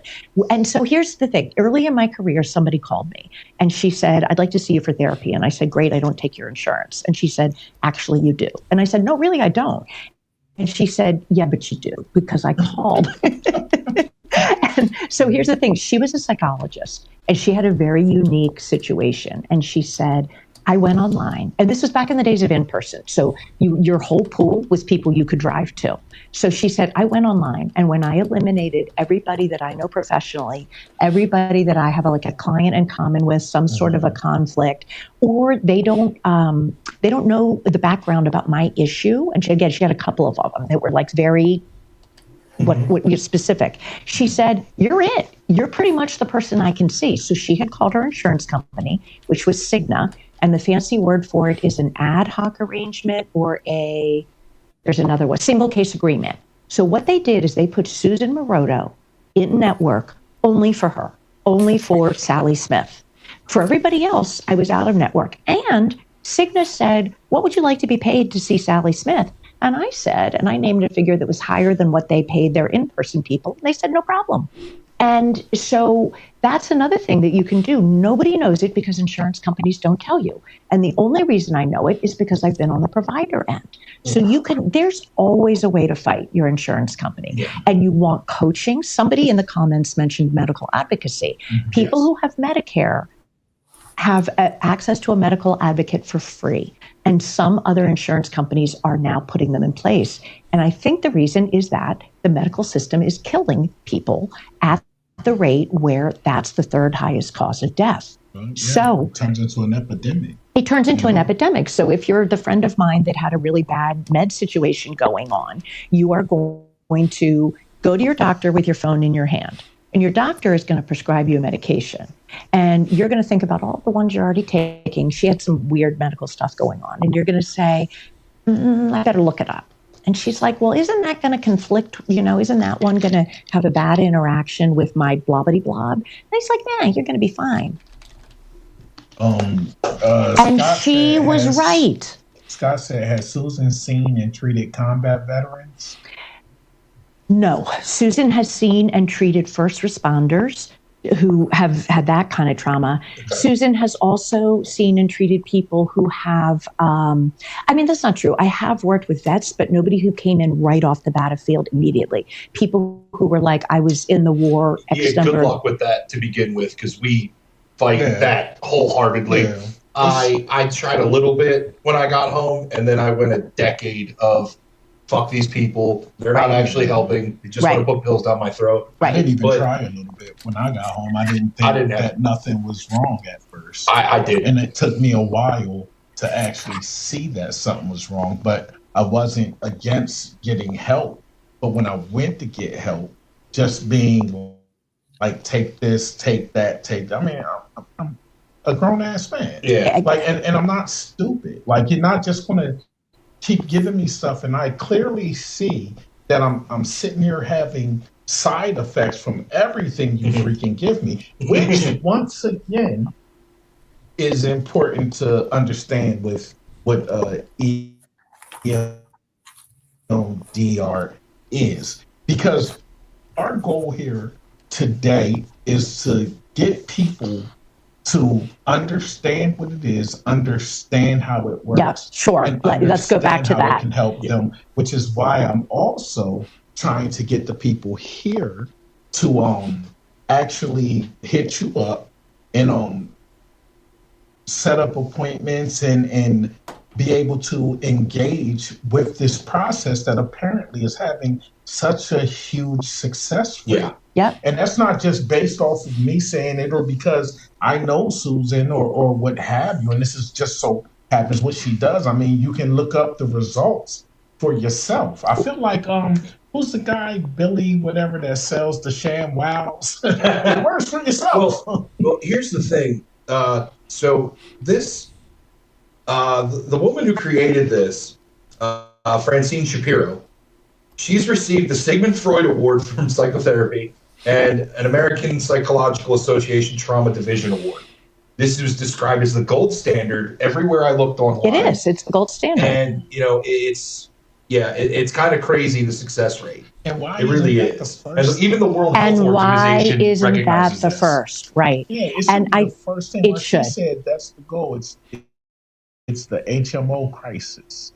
You know, at the end of the day, if it is what you would consider a gold standard, and by the way, millions of dollars is not spent in developing this, to hit the market, getting this type of therapy. Yep.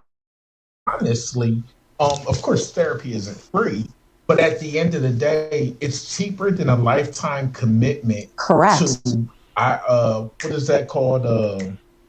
Paxil or Prozac, Lexapro. Beyond that, put a value on your life. And the quality of life. What does it cost to not live? Because you're not living. No. When you're dealing with all of this on your own without help, and you're just spiraling in your depression, you're not living. Yeah. You're not even really surviving. You're enduring life. I'm going to say that again. You're enduring. That's horrible. Yeah. Horrible.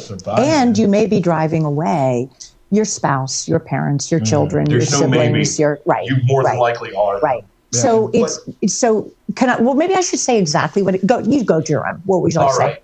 So what I found out is this is broken down into 8 phases. And I'd really like to go over what they are and how this actually works. Let me first say about the eyes and stuff. Okay. So one time I worked with a woman because I just came from a military thing earlier today, and one of the vets was talking about the rucksack and all the boulders in it, and it said something like, "You're always going to have all those boulders in your rucksack for the rest of your life." And so when I put my hand up, I said, "You are." But what EMDR can do is it can make each boulder a whole lot lighter. So for example, a woman whose issue was not anything combat related. She'd been molested by her father. She had EMDR, and at the end of it, she said, "When I look at that picture in my head, it's still a terrible picture, and I don't want to look at it. But when I look at it, it's not like I'm re-experiencing it." It's not how you feel. Right. And so what we want, you're always going to have the memory, but you want to get to the point where the helicopter goes by, and you're like, "Oh, helicopter," instead of jumping into the bushes, because there's been an automatic, your brain doesn't know you're safe, because even though you might intellectually tell yourself, "I'm back and the war's over," you clearly don't know you're safe, because when you wake up out of sleep, you're strangling your partner. Well, that's just like anxiety at the end of the day. You could literally know that you're going through an episode of anxiety or going through an episode of panic. You can tell yourself, "I'm safe. There's nothing here that can hurt me," but convince your body of that. Right. Yeah. Convince your body that this isn't what's happening. And that's what EMDR does. So another fellow had... Do you mean then that this is something that either makes it easier or allows you to find agency in that situation? I'm going to give you an example that I think will answer your question. Awesome. Worked with a dude. He'd had an unfortunate experience as a young man. He came home and he found his roommate on the floor dead of, I think it was an asthma attack, actually. Mm-hmm. And so this is however many years later, this man has 2 young children and he's tortured. And he said, "Susan, every night I stand in their bedrooms and I watch their chests go up and down. And I know I need to go to bed and I can't, because, his brain thinks if I walk out of the room, they're not breathing." We did 1 session. I'm not making it up, 1. And he came back and he said, "I went in and I looked at the kids and I saw that their chests were going up and down. And then I went in the other room and went to sleep." Another woman, it was that her mom had died. And there was some other stuff going on. But she said, "Every time I go through the living room, I look up on the wall and there's mom's picture. And I start to cry because I miss her." So 1 session, again, she comes back And I said, how you doing? And she said, I didn't like that guy thing. It was weird. I don't want to do it again. I said, okay, we won't do it again. And then I said, well, how are you? And she said, so much better. She said, I walked through the living room and I looked at my mom's picture and I saw some of the good times we had and it made me kind of smile. That's what EMDR does. Of course, she wishes her mom were alive, but it shifted her focus. I had interrupted you. Why don't you say whatever you wanted to I'm say? going to ask you one thing real quick. Careful with your hands with me. Anything near my face is a trigger. It's okay. I'm so sorry. Don't be sorry. Yeah, I should have told you earlier. Yeah. I'm responsible for my triggers. Yeah. Well, we came because everything wound up the way it wound up today. No, you're a vet. It's fine. Yeah. It's fine. It's okay. You kept it to the shoulder. You kept it kind of low. It's just it's coming out the corner of my eye. Stop threatening with I'm so sorry. It's okay. It's all right. It's not. It's. I just feel like a dummy because I'm walking in and I know you're vets. But how do you? Okay, so you know that there's going to be triggers, but you don't know what they are. Yeah. I'm a firm believer in this. I preach to everyone. We are responsible as individuals for our shit. Yeah. True. If I can't disclose that, which is something through therapy I've been able to learn how to do and advocate for myself, then like you really have to own it. You have to tell people. Yeah. It takes some work to get there sometimes, but like you get over it. It felt like shit every time starting out. Like, great. Now everybody's going to think I'm a psychopath, and then they're all going to be like, "Are you, Jerome? Are you okay?" Like the guys at work apologize to me before they reach in front of me while I'm holding something together, waiting for them to set the pole. Yeah. Like, it's okay. Or they sit here like, I'm about to grab the wrench. Yeah. For a minute, that's actually how it was. And then it gets to a point where it's like, okay, guys, listen. As long as it's not malicious, it's not repeated like a dumbass. Like we're good. Yeah. They all know and they're all good with it. And the more I've had a lot more positive experiences with being able to advocate for myself and disclose that kind of thing than I have negative.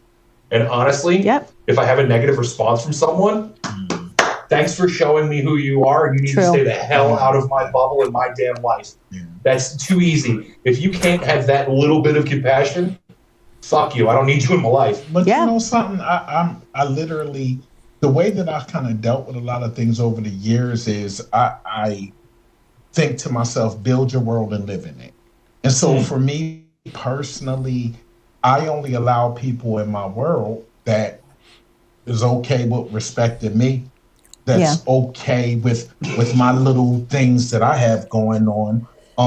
Marquis said therapists and teachers should be on additional government payrolls. Think about how many casualties they prevent. Give them good Samaritan credits or something. Ann said, I talk with my hands and learned that about Jerome, about the whole hand thing. But you know something, I think the biggest thing at the end of the day is, no, you can't expect for people to understand that in which you have not explained. But I also think that in this world, in this society, the way we're kind of taught is what you think and how you feel is like the most important thing. And the honest to God truth is we weren't designed to like be alone. And if you're not designed to be alone, then you have to take into consideration other people. It is horrible when those who offend act offended because they're called on it or because you say something about it. You don't even have to say it in a negative way. Like don't get upset because you're swinging your hands in front of me or you're getting too close to my personal space. You know, don't get upset with me because you're injured. It's simply why you say, you know, we take responsibility for ourselves. So if I don't like hearing a lot of loud noises, or if I don't like being around a bunch of people, I'm not going to I'm not going to go in a crowd and be like, you all shouldn't be here. I feel like this. I leave. I'll leave.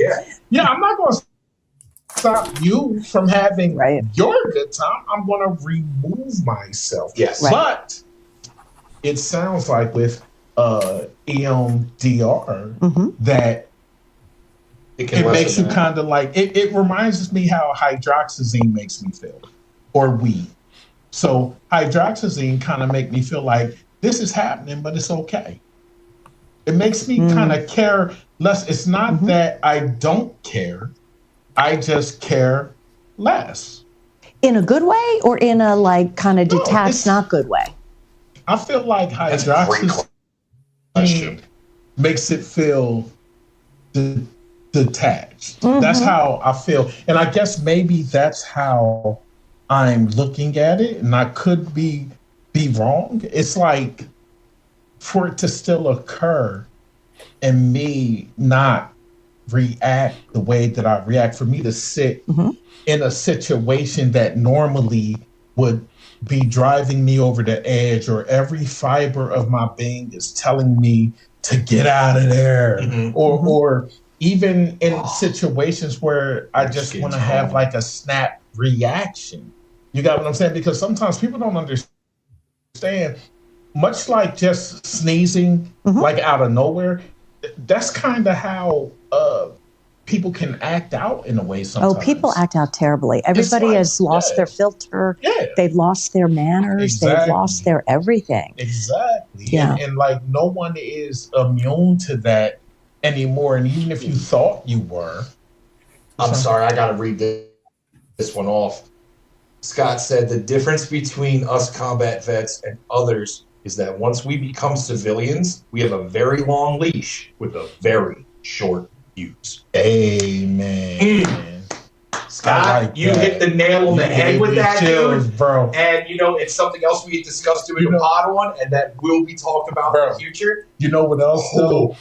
We might have the very long leash, but we're holding our own leash.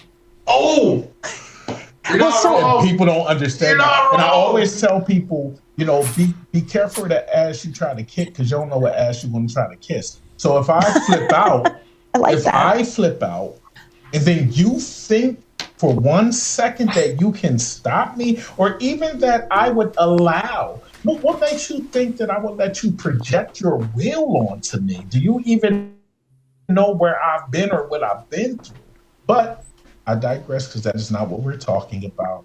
Well, but I want to say something on the short leash and the big fuse. So let's take the average person who comes in for anger management, like that maybe they're court ordered or maybe their spouse ordered or whatever. It really, I'm going to oversimplify it, but I really do think it's the root of truth. The main thing that I have to say to them is the classic person with an anger management problem. The first 49,000 times that you irritate me, I'm just going to smile and let it go. I'm not going to say anything. But then that next time, right? So I'm always saying to people, the root of you not losing your cork over something ridiculously minor, you have to start speaking up. And here's the thing about that. In order to start speaking up, you have to slow down enough to know, Michael really irritated me when he did blah, blah, blah, blah, blah, blah. Maybe I'll go back and, you know, Michael, next time, I felt kind of, do you think maybe you have to learn to do that? Yeah. And the slowing down is really important. And I think that's why collectively as a society, we're at the point of no manners and no filter, because everybody is going so fast and everybody's doing 8 things at once because this is going and that's going. And so, we gotta live, of course. And so then you don't have the time to like sit and reflect and say, that was really rude. I'm going to speak to her tomorrow. And that's where meditation comes in, which sometimes I feel like it'll be one day of clients. I only have one thing to say to all of them, but it's the same thing. So one day it'll be, you need to speak up before you on the little things. And the next day it's, you need to meditate. You need to slow down so you can even notice whatever it is. My stomach drops when I go into the office every day, or the Sunday night, my stomach's tight. Okay, let's talk about maybe your signals are telling you it's time to move on. And most of us miss those signals. And then it's 2 years later, 4 years later, 8 years later, 20 years later. What happened? Why did I let that go on so long? You got to slow down. Well, let me hit some of these comments, because Lord knows we got a whole bunch of comments. Oh, yes. So, Marquis said, EMDR for me allows me to remote view the circumstances. Interesting. Anne says, and I'm not ant compared to him, tippy toes with that's talking about the whole hands thing. Scott said, you're not alone, brother. I just went through an episode last Saturday. Marquis said, sometimes the issues we think are 100,000% whoop ass. 100,000% whoop ass. Sassy are just 10%. And we are simply mad at who our mom or dad or someone was to us at True. 8 in May. Wait, I missed who our mom or dad is. Much, Marquise. Wait, what do you say? Who our mom or dad is? What was the rest? At 8 in May. Like when you was 8 years old in May, some random year. Okay, but can I? That's actually really relevant because at this thing I was at earlier, it was a follow up saying it's really that specific. It is. So one of the things that I always warn people about with EMDR is you might think you're coming in to have EMDR about your combat experience or about what how mad you are at your spouse or whatever it is. You do EMDR, you don't know what's coming. So you could do that set of eye movements, and every once in a while, like 45 seconds, 60 seconds, the therapist will tell you, okay, close your eyes, deep breath. What's going on for you? And that's super interesting because everybody's different. For some people, there's an immediate emotion. For some people, it's visual. For some people, it's, Susan, weirdest thing, I wasn't fighting with my husband in the bathroom anymore. I was on the playground. I was 8 years old, and Bertha was running, whatever it is. Your brain has encoded. I don't know who Bertha is, but apparently everybody knows her. Everybody knows her. There's always a Bertha. Yeah. But that's why. So when we talk about the EMDR stuff is available online, it is. And for some people, that might be okay. I'm going to say for veterans, I wouldn't advise it because all your shit is available and you don't know. It might be about the way you were treated when you were little. It might be about the thing that happened, the car accident you witnessed when you were 19, or the abusive relationship you were in, or the who knows what. And so the woman today, she was interesting. She was a psychologist. She was 60, I think she said. And she said she finally stopped people pleasing 2 years ago. And she, that's what she said. I get it. I'm happy because I fully understand. Yeah. And she said, and someone said, I think, where did it start? She said, I was his twin and I was always trying to get the attention. And her twin was like a little bit more of an actor-outer. But she said, every time I was a good girl and I would like pick up the trash and my grandmother would give me an atta girl. And she said, so I craved it. I wanted that attention. So and that's what I'm saying with EMDR. Like at one time I had a dude and it was a present day event. It was a marriage and an addicted spouse, and he didn't, and I didn't know him super well. So we start EMDR about this marriage to this lovely lady that kept relapsing. Are you going to stay married or is it time to move on? And all of a sudden he's crying. And I said, what's going on? And he said, it's Alma or something I don't even remember her name. And I said, who's that? Because he hadn't mentioned it. Well, when he was 6 years old, and his mother took him for a field trip to the children's home and didn't even say goodbye and turned and left and walked out. And the person came back? And never came back. Jeez. And the person that he was crying about was the staff person who was so kind to him but that dude had never grieved how you feel when it's a routine day and you're 6 and you go for a field trip and then you turn around and like, I'm not leaving with mom. No, you're living there for the rest of your life. Yeah. So and that's why I'm saying for anybody listening to this, if you've either been in military or you feel you have some like sticky thick stuff in there, don't mess around with it on your own. You're going to a therapist. And next thing, I don't care how highly credentialed the therapist is and how they went to Harvard and all. If you don't feel comfortable with them, they're not right for you. We were just talking about that before you came as well. You're a hand talker. I am. So I need to fix your mic again because I'm sorry. Every time you flip it over, when you talk, it's like click, click, click, click. I'm sorry. Click. I'm gonna sit on them. You may have heard me chuckle. You may have heard Jerome chuckle, but that's because we're looking at comments. Yeah. And also, laughing is my default deflection, so I understand what you're saying. I'm like, oh yeah, that one hit home. Marquis said, I'll chuckle a bit. Marquis said, "How does Susan know Bertha?" Yeah, and I look back, we all know what Big Bertha is too. We all know. Podcasts are fun because you get these quirky comments. Bertha and I go way back.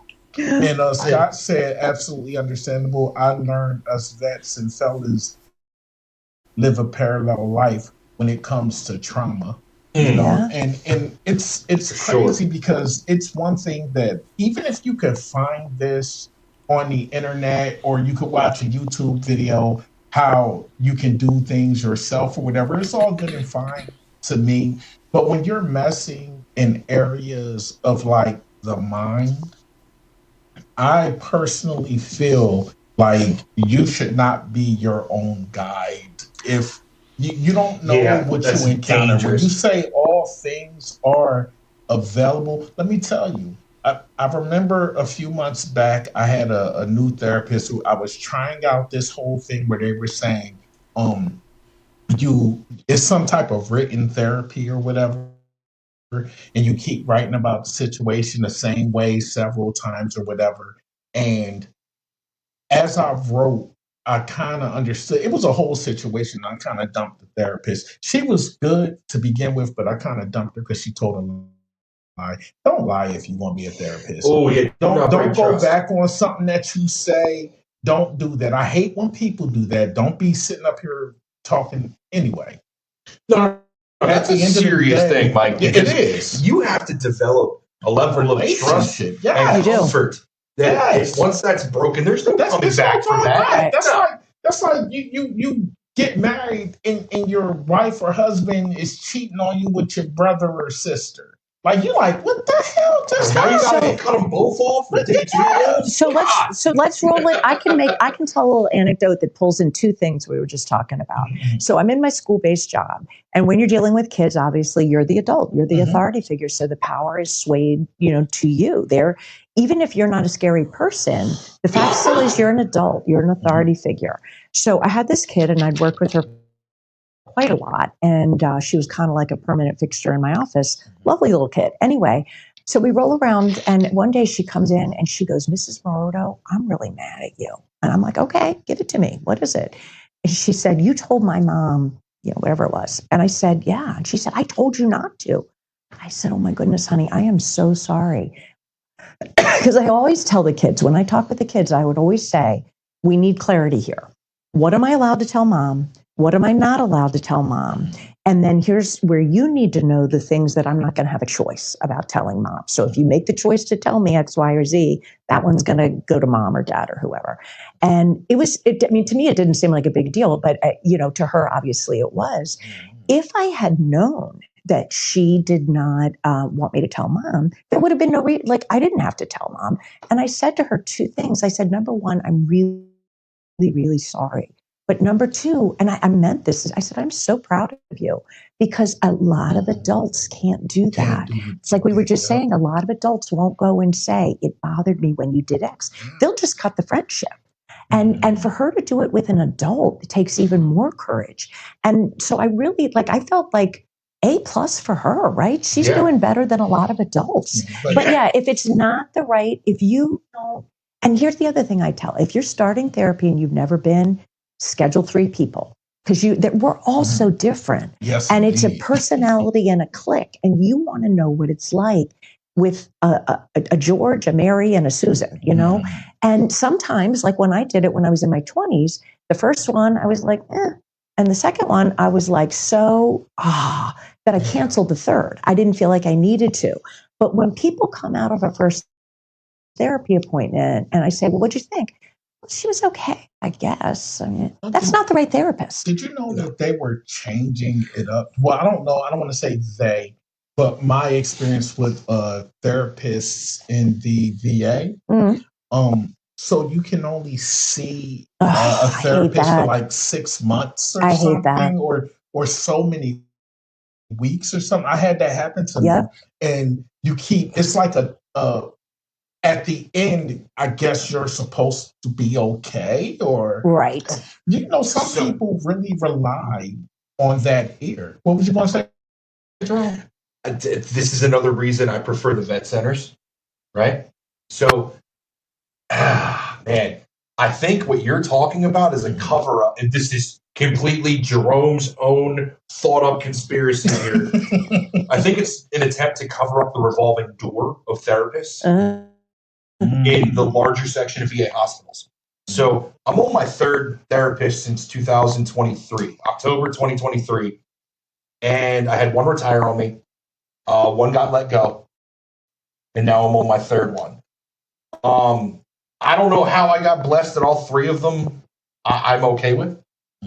Like I've had bad therapists in the past, but I've also, you know, the last one I had for a long time. I've had for a year and a half. Oh, yeah. So it was every 3 to 6 months we would go over the treatment plan and reevaluate where am I. Then from there, they would go ahead and put in whatever adjustments need to be made, or hey, we need to keep going this route.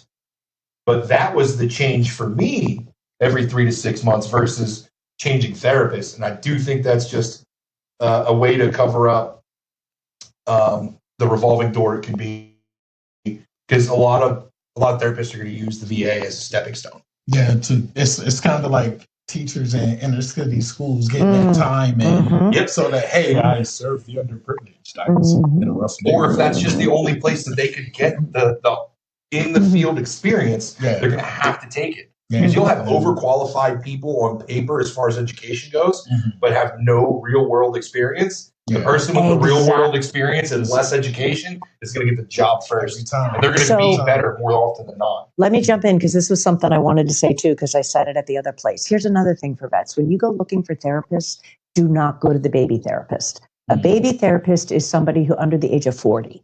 And they are fine for some people. You know, if it's a low level issue and it's not super complex, you're already complex because you're a veteran. And these days, I'm going to guess that veterans are more complex than the veterans of World War II, because people are more of a mess. Kids are more of a mess. Kids are getting diagnosed with anxiety and depression. So the young men and women who are going off at 18 or 20 or whatever, statistically speaking, they are way more fragile emotionally, anxious, prone to depression. Mentally underdeveloped. Right. Yeah. So then the equivalent 20-year-old from 1940 or 50 or 60. So there's that. Back to my favorite subject, which is the fighting of your insurance company. You shouldn't have, no, I'm serious. This is my favorite thing because I hate them. So I love to tell people all the different things that you can do that they don't tell you can do. So another way that you can appeal, okay, like you switched jobs. And so your old therapist took your insurance. Now you've switched jobs, you're in your new job. And in your new job, you have this different insurance and your therapist says, I'm so sorry, I don't take that one.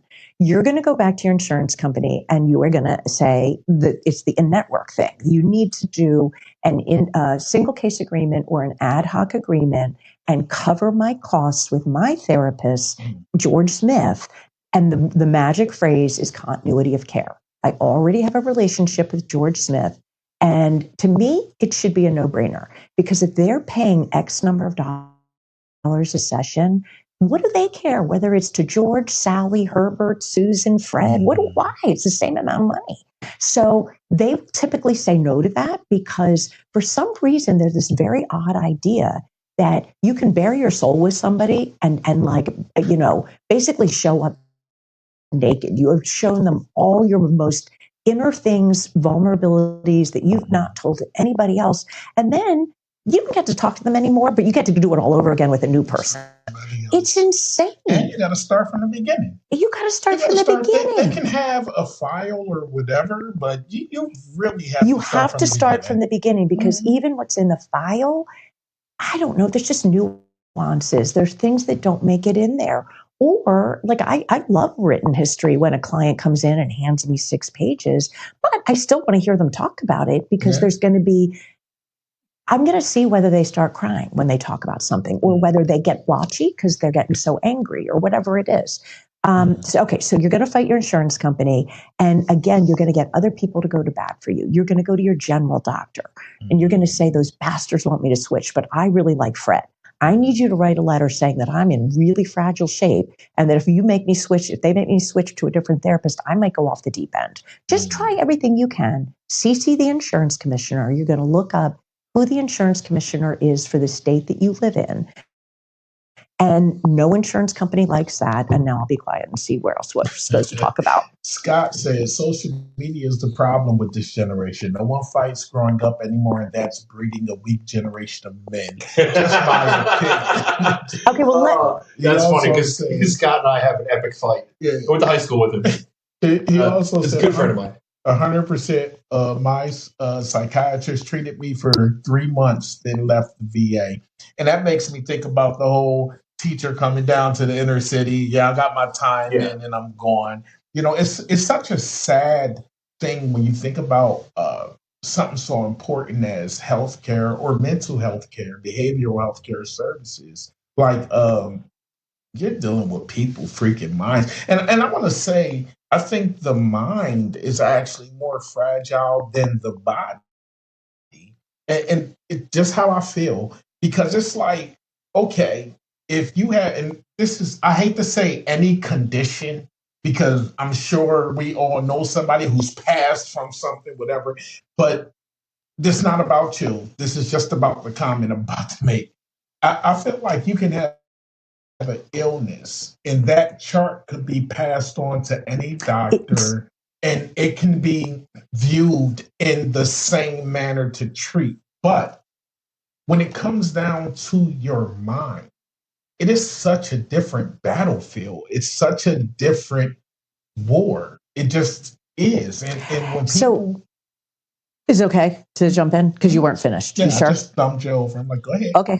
So it's back to what you said right then, and you said it a little bit ago, that maybe you're not the best judge of whether or not you're well if you're unwell here. Yeah. So I just was having this conversation. We have family friends, and one spouse is off the rails and the other one isn't. So I'm talking to the off the rail and in a brain health way, like the addiction stuff and the depression and things, you know, all of it.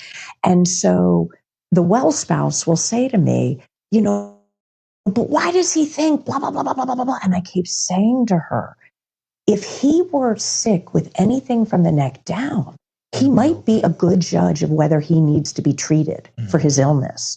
And he might, but because he's sick up here, the organ that is ill, which is the brain, is the one that's driving the treatment decisions, but his brain is just effed up right now. So it can't make good decisions. So yeah, like I think you should listen to other people. And if someone you love and trust says you're not okay, they may be a better judge of that than you.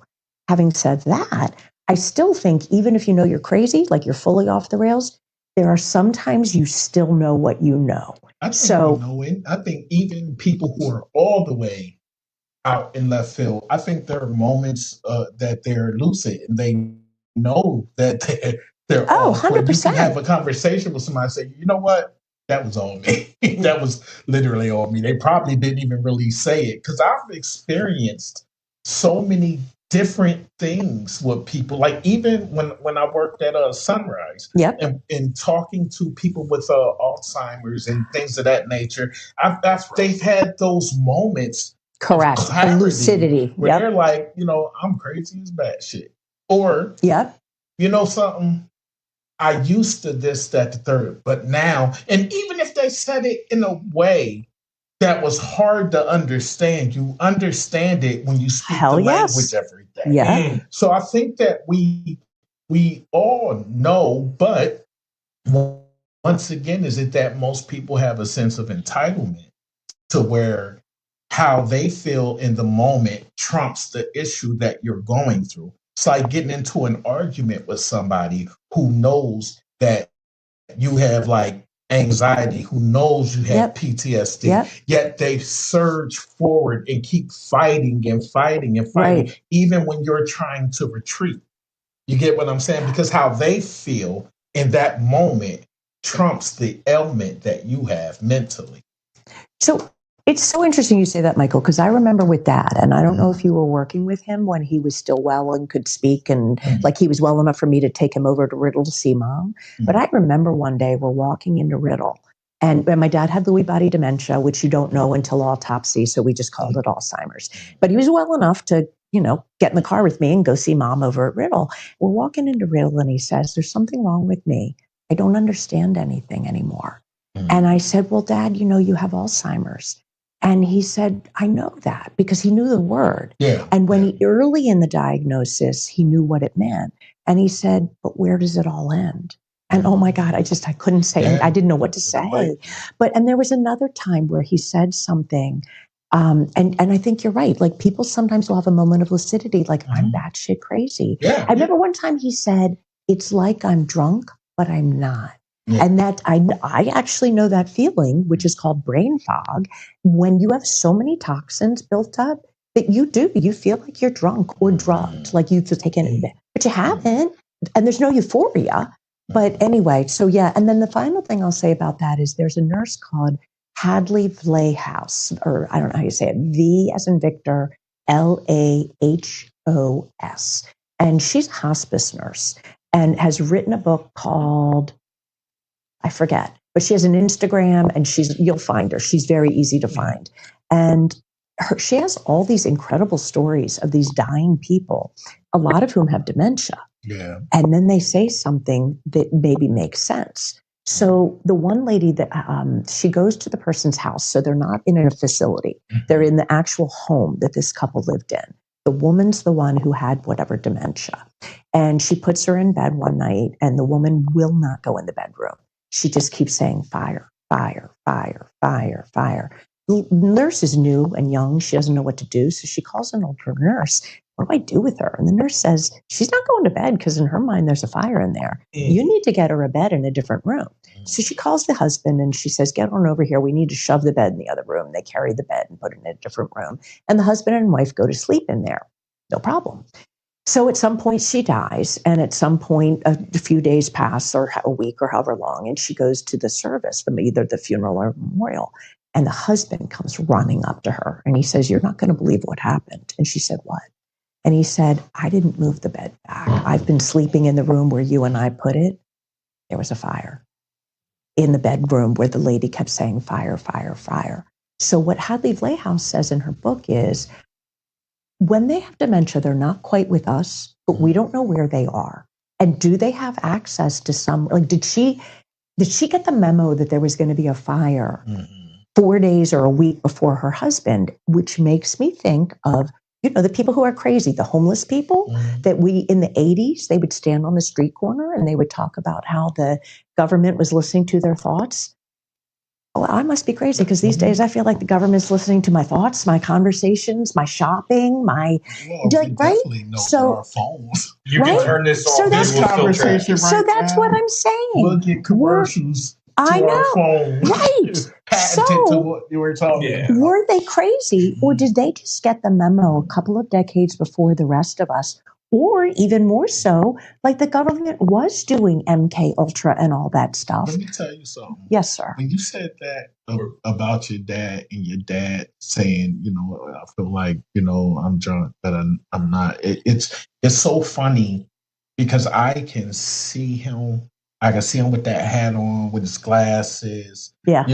Yeah. And he sometimes, like, he would ask questions, like, yes, like so where am I supposed to be at? I'm supposed to be over here, or and not in a authoritative way. He didn't know what. He honestly didn't know. And when you say, it's like being drunk but not being drunk, it's so weird because it's kind of like sometimes you can be in a space and you realize you're in a space that you can't escape, that you can't step outside of. And even if you do A, B, and C, and X, Y, and Z, in your head, it's kind of like, well, I did all of that. It's kind of like having a panic attack. Well, I breathe. I did this. I did that. I counted. I'm thinking about, like a safe space or whatever the case may be. But sometimes the outcome isn't necessarily what it's spelled out to be when you hear it from other people. But once again, it brings me back to EMDR. Yep. You got what I'm saying? And just because the success rate it's insane with it is so high, I just want to put out there that I think that everybody should take give it a whirl, a moment to give it a try, because if you're a vet, it's paid for, and nothing beats a blank, literally, but a try. Nothing beats a blank but a try. Also, I will say we are running very. Let me say one thing quick, because I have never seen EMDR do anything bad to somebody. Okay, I've had a couple of people say, I don't feel like it really moved the needle. I've definitely had people say, not my favorite thing, let's just talk today. That I would say 80 to 85%, not only does it knock the issue out, I've never had anybody come back to me and say it held for 10 years, but on year 11, I'm back on my issue. I'm serious. No, I mean it. Because I feel it was just funny. So for who it works for, it sticks. Is what you're saying. Because there are people, like some people pop in and out. Like I don't see you for 4 years, and then you're like, new issue. So I do see people over time, and whatever that issue is that the EMDR knocked out, I've never had anybody say, I need you to do EMDR again because you got me better, but then it didn't hold. If that makes sense. Okay, it makes a whole lot of sense. And then the other thing, like back on the meds, and whether or not they work. Am I okay to say it, or do you need to wrap up? If you need to wrap up, wrap up. At this point, we're all just kind of covering so much stuff. It is what it is. Like we haven't gotten to a single phase of how this works. Sorry. Then let's get back in the garden, Jerome. Thank you. I'm gardening over here, and apparently I got a brown thumb. I will say we have 19 minutes. All right, 19 minutes. We're knocking out some of Jerome's flowers. Let's do a rapid fire. After Scott's comment, Marstock does it as well. No offense to the Air Force, but they're not infantry. Every branch and every MOS is designed to support us ground troops. Just in case the airmen get diarrhea from Pizza Hut on AI, Assad doesn't parallel anything us ground troops experience. I'm glad they can get the proper treatment, though. Okay. Yeah, that's actually per my buddy who's a special operations aviator. So let's remember they actually do have special operations and what it takes to be a JTAC and what they do on the ground. I know we're not shit on the Air Force or the Chair Force, whatever you want to call them. But anyway, better child. Okay. So the steps that I found. All right, you got step 1, your history taking and treatment planning. How does that usually go? I'm going to tell you that at the ripe old age that I am, you sort of throw the protocol out the window and you do what makes sense. So interesting, because I also did find that this does make people feel like it's a script that you're reading off of. I don't like formulaic. Experience for you to be able to go ahead and go, okay, I've talked to this person for a couple of minutes. I know how to talk to this person. I can make it make sense. But for those of us that just have absolutely no idea what's really going on with it, we're just like, oh, there's rapid eye movement. What's that do? Right. I'd really like to cover these. So if that's harder for you to do that, then by all means, use your experience and explain it in your own words on how it actually goes step by step. So history is important, but I'm going to trust the person sitting in front of me. If somebody comes in and says, I'm 70, I'm not telling you about my childhood, because believe me, I've had therapy out the yin yang. We've dealt with the childhood issues. We've dealt with the first bad marriage. I'm good on all that. The thing I need to talk about now is blah. I'm going to trust them that they know what they're doing. I'm not going to make them waste however many sessions going through excruciating detail about stuff. A part of it's a gut feel. I have to sort of have a sense that they're stable and that they know them. The one I did learn from experience, which is why we don't go to baby therapists. One fellow, I jumped in with EMDR too quickly to him, and he couldn't take it. He got up and he bolted from the room. And he came back and he stayed with me, but we never did it again. And I wish I would have taken the time to make him more comfortable and have proceed. I think I jumped the gun because he was so traumatized and I was so ready to get him freed from that. So that was a learning point for me.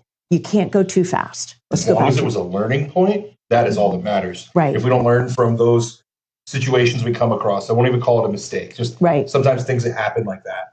If you don't learn from it, then it's a wasted opportunity. Right. At least you didn't waste it.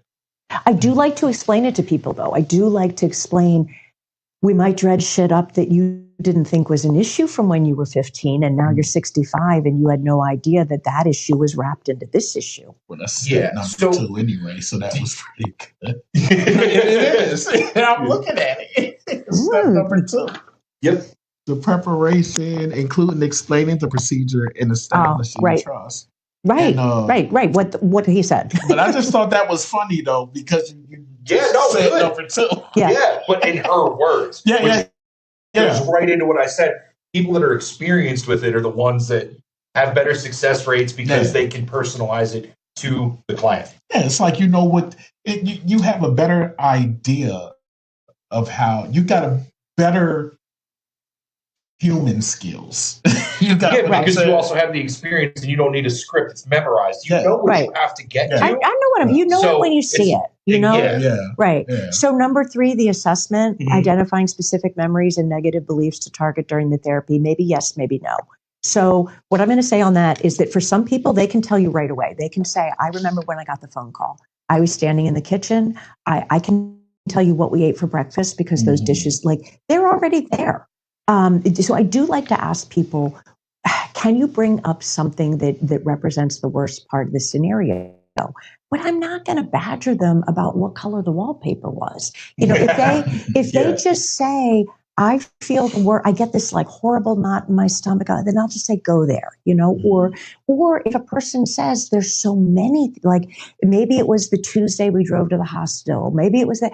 And then I'll just say, can you mush them? Can you get a composite image? Or can you just get that feeling of, oh my God, I can't believe this is happening, and just the insanity of it all. So it kind of depends. Sometimes we're going for the specific memory, but I'm not going to, if they're right there, okay, I'll do this too. We've already done EMDR. You've already had your explanation. You're in the next time. You're talking. And all of a sudden, you're not normally very emotional, and all of a sudden you start crying. I'll stop them right there, and I'll say, you can keep talking, but I want you doing this if you're open to it and comfortable with it. Or I'll bring out my tappers, which you can go get the scary bag, the green bag, and it's a little dark green case. And I'll say, do you want to just hold these while you talk? And they're little vibrators that alternately buzz the left hand and the right hand. And that way they're getting left-right stim while they're talking. If they say, no, thank you, I don't like those things, they're weird, then fine. I'm always going to respect what the client says. But if the height of the emotion is there, I would like to EMDR it a little. Okay. All right. So now the desensitization. Yep. That word does not get along with me. Right. It doesn't play nicely. No.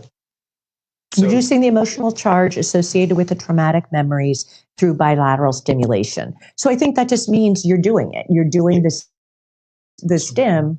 What is it about that? Yep. It is that you are alternately stimulating Mr. Left Hemisphere and then Mr. Right Hemisphere, and again and again and again. Whether you are stimulating it via this or auditory, beep in here,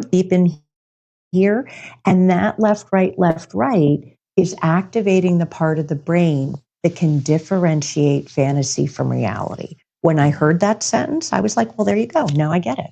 The rape victim is never just going to say I was raped and it was awful. I shouldn't have been out that late. I shouldn't have worn that dress.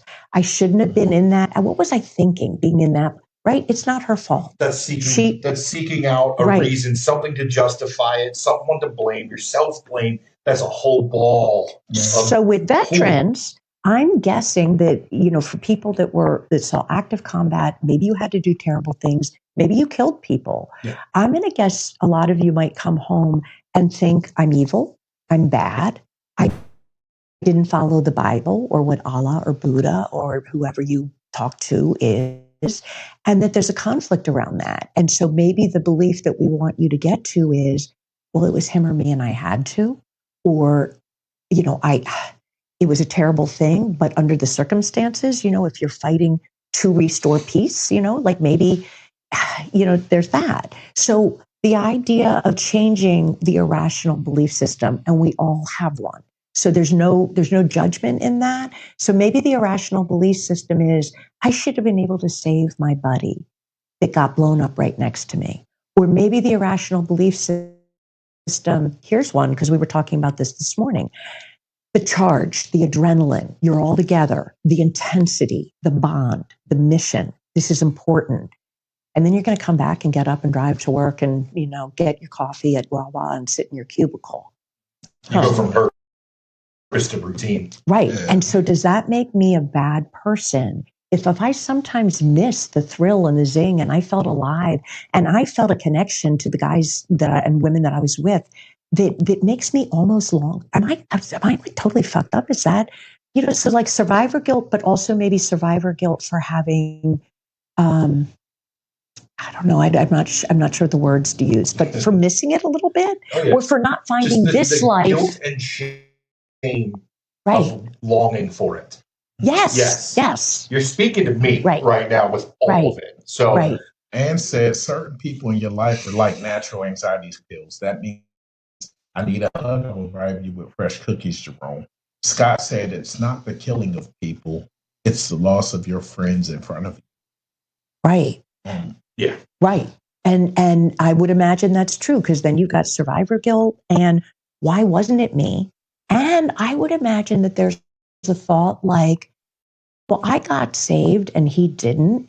So I better make it worthwhile. I better go save the world and fix all the world's problems. Or how dare I be in a bad mood? How dare I bitch because I don't like my job or my spouse is on my nerves, when there's people that would give anything to be here and have a job they hate and a spouse. You know what I mean? Self-hatred's the son of a bitch. Yes.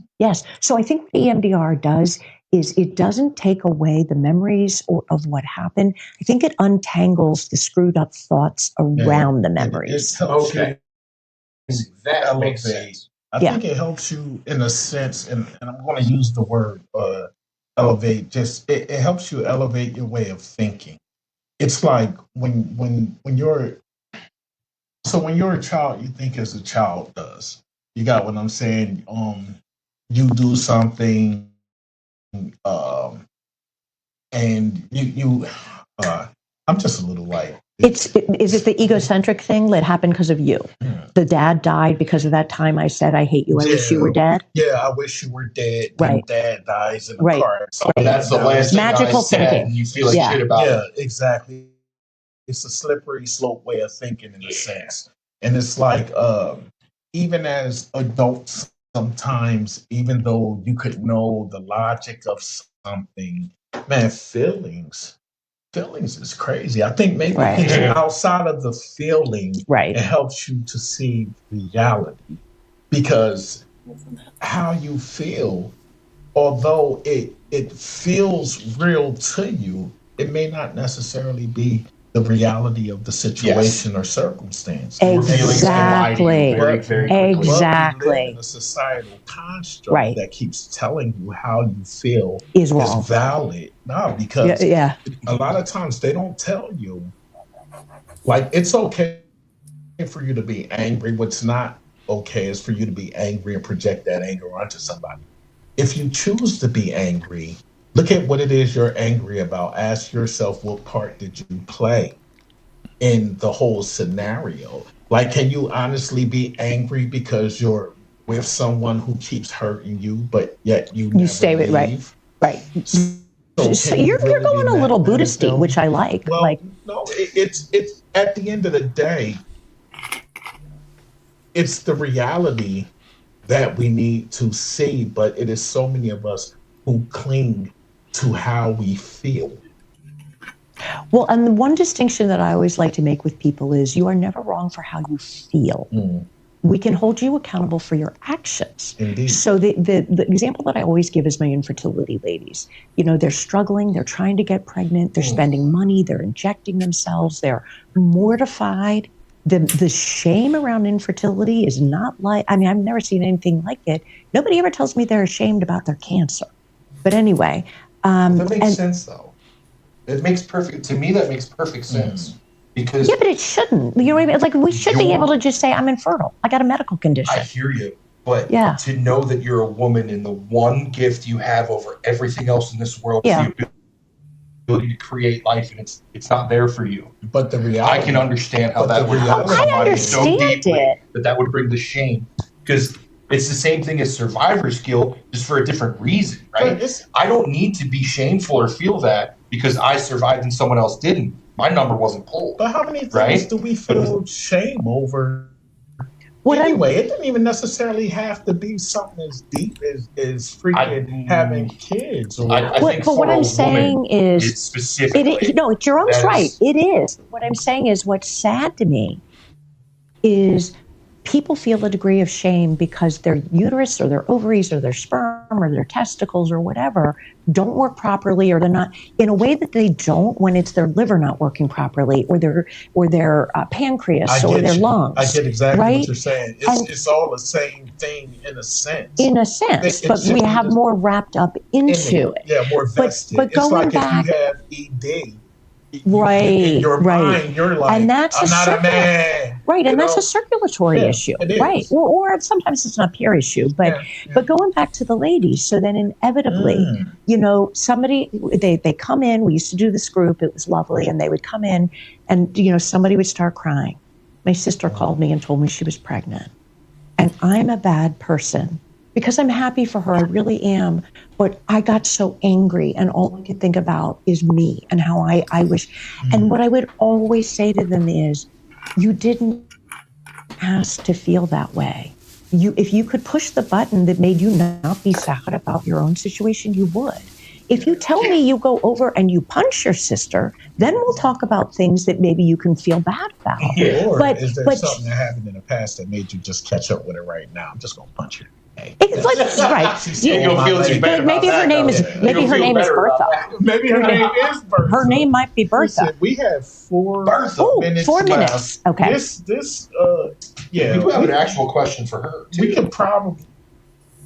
Okay, hold on. See, I'm trying to close out, but I know. So Anne said, Dr. Sue, do you think current things in your life triggers your PTSD? Dealing with loss and other sadness. Are you asking for me? Does it? Well, I don't think she's saying you specifically. She's saying in general. Yeah. We always say that if you lose, like a grief is always going to trigger all your other griefs. So if you lose somebody, all of a sudden you're crying about the whole string: the grandfather, the grandmother, the uncle, the aunt. Because it's the same. You're crying because these pants don't fit right. You're crying because it sounds so little. Right. But people oftentimes think when people fall apart, it's over something big. But it's all this weight was already on your shoulders. All you was waiting on. Well, and the other thing is there's endogenous depression and exogenous. So the external is I'm sad because my cat died, my husband left. And the internal is something wrong because I love my husband, I love my kids, I love my job, and I wake up feeling like crap every day. That's a physiological thing. Yeah. So whether it's neurotransmitters, hypothyroidism, something's not working physiologically. So now I just want to ask, do you have any overall last things that you want to say today about this conversation? Your doctor doesn't know everything. You are the authority on you. Do your homework, read, talk to people. Don't accept no from your insurance company. At the end of the day, figure out what you need to get, not well because you're not broken now, but to be the strongest, healthiest, happiest version of you, and just keep going till you get there. Don't set the bar too low. Do me a favor. Can you tell them once again where to find you? Susan at therapywithsusan.com. And also, if you want just more of me blabbing along, go to 30yearsdowntherabbithole.substack.com or nakedcartwheels at substack.com or onceuponaduck.substack.com. Yes, indeed. And if y'all need to hear that again, y'all could always rewind this. And because I know that's a lot of information. We're on the website. It has all of the above. And also, and Liam, if you go on the Liam Gallegos LinkedIn thingy, he'll have you can listen to this whole thing over again and you'll see written things, I think, that have all of that in there. Yes. I also have your website in the comments. I'm going to pin that real quick. Yeah, therapywithsusan.com. Right there with the link already. So you can definitely go right to that and find that. That'll work. Was there anything else you wanted to say, Jerome? I'm just gonna throw one more thing into what you said as well. Your doctors don't know everything, and here's why. And I've said this in an earlier pod. The doctor that graduates at the top of the class and the one that graduates at the bottom of the class. Right. There is no difference on paper without their transcripts. They're both called doctor. Mm-hmm. But one's obviously going to be a bit better than the other. Mm-hmm. And doctors are people. So you might get the guy. Flawed. Yeah, and you might get the guy when he's going through his rough divorce, or he just got diagnosed, or his mother did, and he's just off his game. And there's so much new stuff all the time, they can't possibly know everything. So you'd be amazed what you can find. Do you know how much of my life I spend educating doctors? And not just me, other people too, like the friend. Dude, that's going to kill me if you give me this and this. Whoops, sorry. I mean, do your homework. Double check everything. Pharmacists know a lot on med interactions. Oh, yes, and med herb interactions, med nutraceutical interactions. And said, sorry, I know you guys need to get off of the live soon. Can we have her back another day? I hope so. Come back, she definitely because now I know how to get here. So Marquis said, once upon a duck with a smiley face with the hearts around it. It's for kids, but also grown-ups. And said, thank you so much, Dr. Sue. And thank you guys. The only thing that I have to say, honestly, is throughout everything, you need to be an advocate for yourself. You do. You need to be an advocate for yourself. You need to be an advocate for yourself. In the event that you are not a good advocate for yourself, if you don't like to speak up, if you already know that you have issues just speaking up. Sometimes we don't feel comfortable in our own skin. Sometimes we don't feel comfortable challenging the status quo or whatever things. You don't want to make any waves. I even know people who think that sometimes if they say something, somebody may not like them, or it may give them a harder time with the person. Let me jump in if I can, because here's what I can say. When Mom was sick, and boy, was she complicated. My husband said at one point, he's like, the doctors like turn and run when they see you coming. And I said, that's the way I want it. They should. I said, I want them over at sunrise saying, if you're going to screw up with anybody, it better not be Louise, because her daughter's a raging bitch. Yeah. And she'll be over here and she's going to go, seriously though. I wish my sisters were in the chat right now. Let me tell you, it is so important that if you cannot do it for yourself, that you have somebody in your corner. What Michael said. Somebody in your corner who will fight for you like nobody's business. And they're not wrong for that. And don't feel embarrassed for that. Or don't think that, well, if they come, they're going to make things worse. No, you pay for a service. They're not doing anything for you for free. You pay for that service. And I'll be damned if you want to pay for it and you want to let somebody do what they want to do. No. Get on your shit. Do what you need to do. It's true. Right? You're the third line in line for the arc, and it's starting to rain. It is true. And I honestly, I'll go to a doctor and say, I'm going to apologize in advance. I'm a pain in the ass. I know, but I am, because I'm going to challenge. I challenge everything, and I'm like, no, but the study I read said, you know what I mean? And I know I'm difficult, so I tell them that. Well, guess what? It is your health. Exactly. Be difficult. Exactly. Let me tell you something. There's too many people in this country today dying, waiting to be seen, or third cause of death. Something. Third cause of death, people, is iatrogenic, meaning caused by the medical system. Indeed. So we will catch y'all next time around when we're going to have Dr. Sue on again. We'll let y'all know. I know it sounds like I'm saying Dr. Seuss, but I'm saying Dr. I'm not a doctor, though, so we might have to revise that. But this is the whole thing. Always realize when you do therapy and things of that nature, it's kind of. I got one client who calls me because we talk about herbs and stuff. This client said, I've seen a lot of therapists, and I tell my friends that which doctor's the best one. There you go. That's a great one to end on. We will catch y'all next time around. Don't forget to share this video out. And if you know somebody who is going through, much of the things that we describe or Yep. discuss during our shows, ask them, hey, have you ever heard of EMDR? Please ask them. Share the show. Desensitization, reprocessing. And not just military people, car accidents, rape, and also small T trauma, which is my mother's awful, or my boss is one of those kind of abusive types, or whatever it is. Small T, it's good for that too.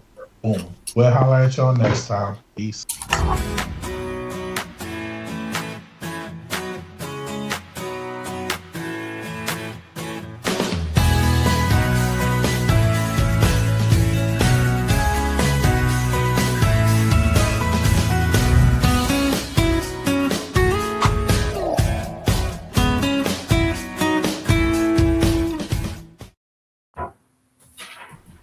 All right. Susan, are you there? I'm here.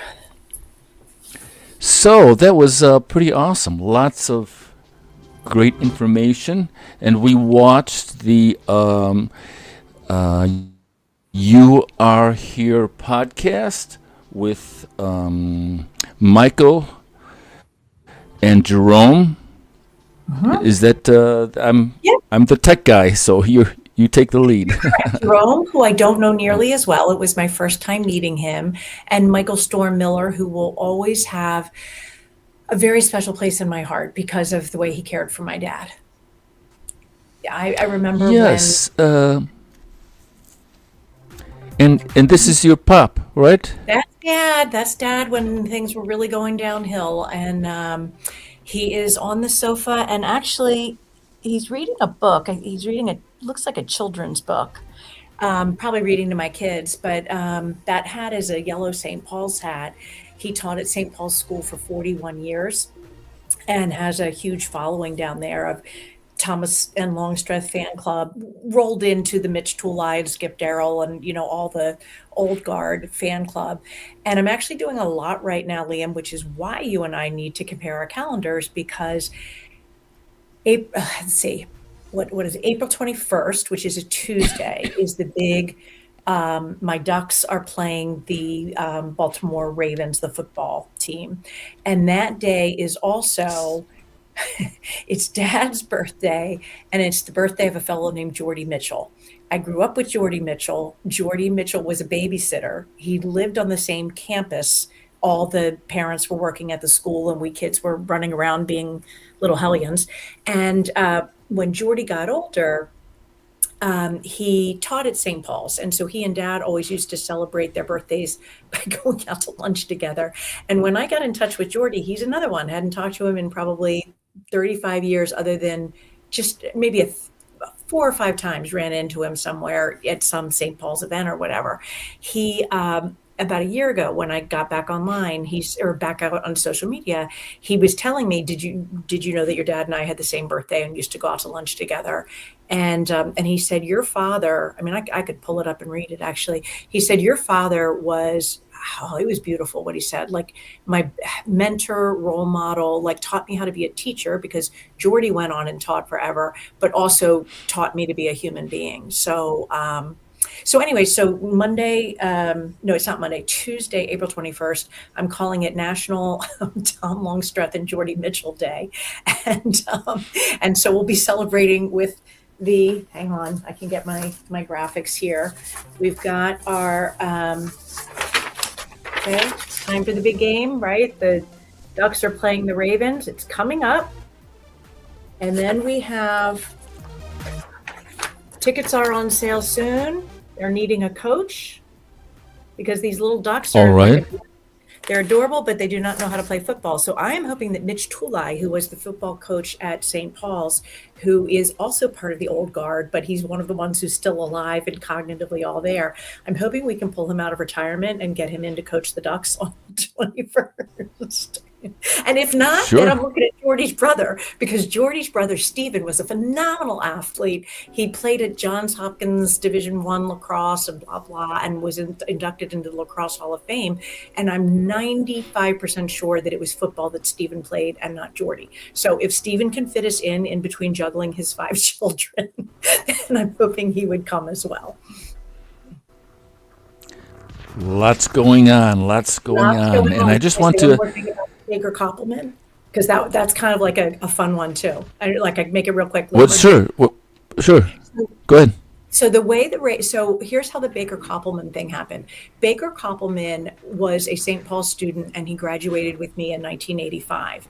And he and I definitely knew each other and spent time together because I dated a guy who was in his friend group.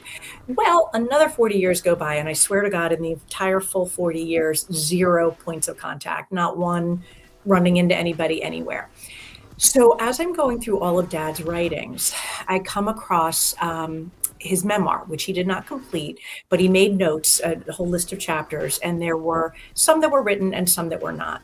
Well, there was one, and I'll have to go back and see what the name of it was, but it was about people who had inspired him, and he talked about people who had faced really difficult circumstances that would have made perhaps somebody else just give up and say, what's the point? But the person kept going.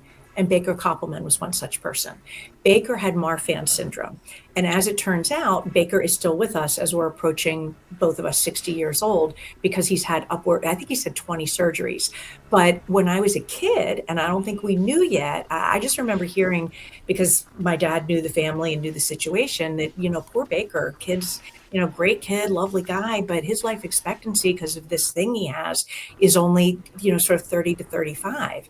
And so Dad wrote about how wonderful that was, because I hear so, like, all day long, my sister and I get emails and comments and Facebook, of people who are like, I loved your dad, and the funniest thing happened the other day that made me think of your dad, or, whatever it is. I was going to write a post about how teachers inspire students and students inspire teachers, because here my dad is, he's the teacher, but he's inspired by Baker. And I give Baker a call, because I'm not going to publish this kind of thing without running it by him and let him know he could say anything from no thank you to change the name to Fred or Herbert or whatever. And he's like, no, I loved your dad, and, go ahead, use the whole thing. Well, then Baker and I got talking about the ducks. And when I said that, I need to figure out how to pull little girls in, because, other way around, little boys, right now the ducks are having tea parties, and, they're wearing, little, fascinator type things, to go to tea parties. That's great for little girls, but that is not going to help the little boy situation. And I said, I really need like a,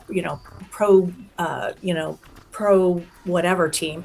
And he said, Susan, he said, I've been working at the Ravens for however many years. I can get you that. Football helmets. Yeah.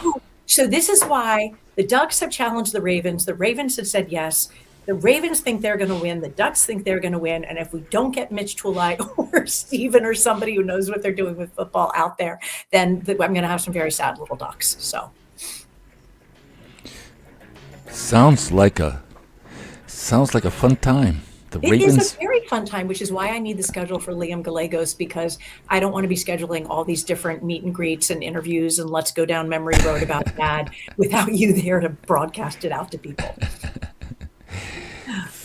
That's why we're here. And so one last thing I want to mention, I did a post that today actually was a great day to highlight your podcast. We're talking about veterans issues, because today is National Vietnam War Veterans Day, and it's a day that the internet forgot. And so I did a post. Their homecoming was a door slammed shut. America's invisible vets get one quiet day. The internet forgot. March 29th is National Veterans Day, and so I make the effort to say, if you didn't know, this is your reminder. And so it was great. I love that you do that. And can I ask you, do you have a connection to the military? Somebody in your family or you? No, my dad was in the military, and I none of the siblings were, but it was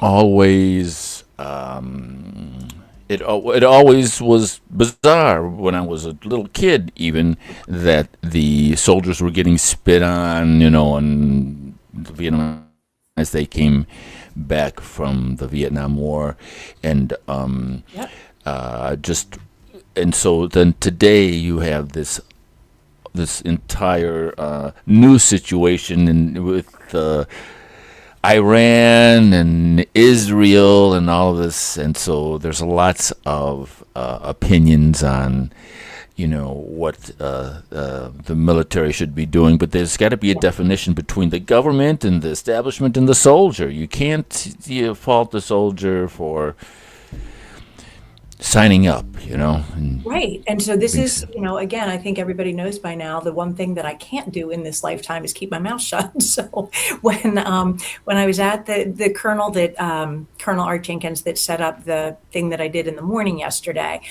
he knows that I have thoughts on my brain. And right now the vets get absolutely nothing, nada, zero, zip in the way of reentry.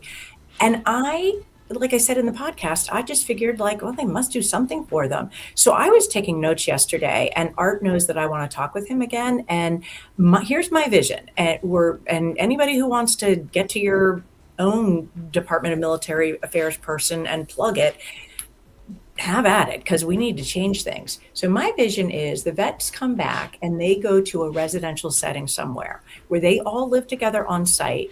I would love to see a month, but I would take 2 weeks.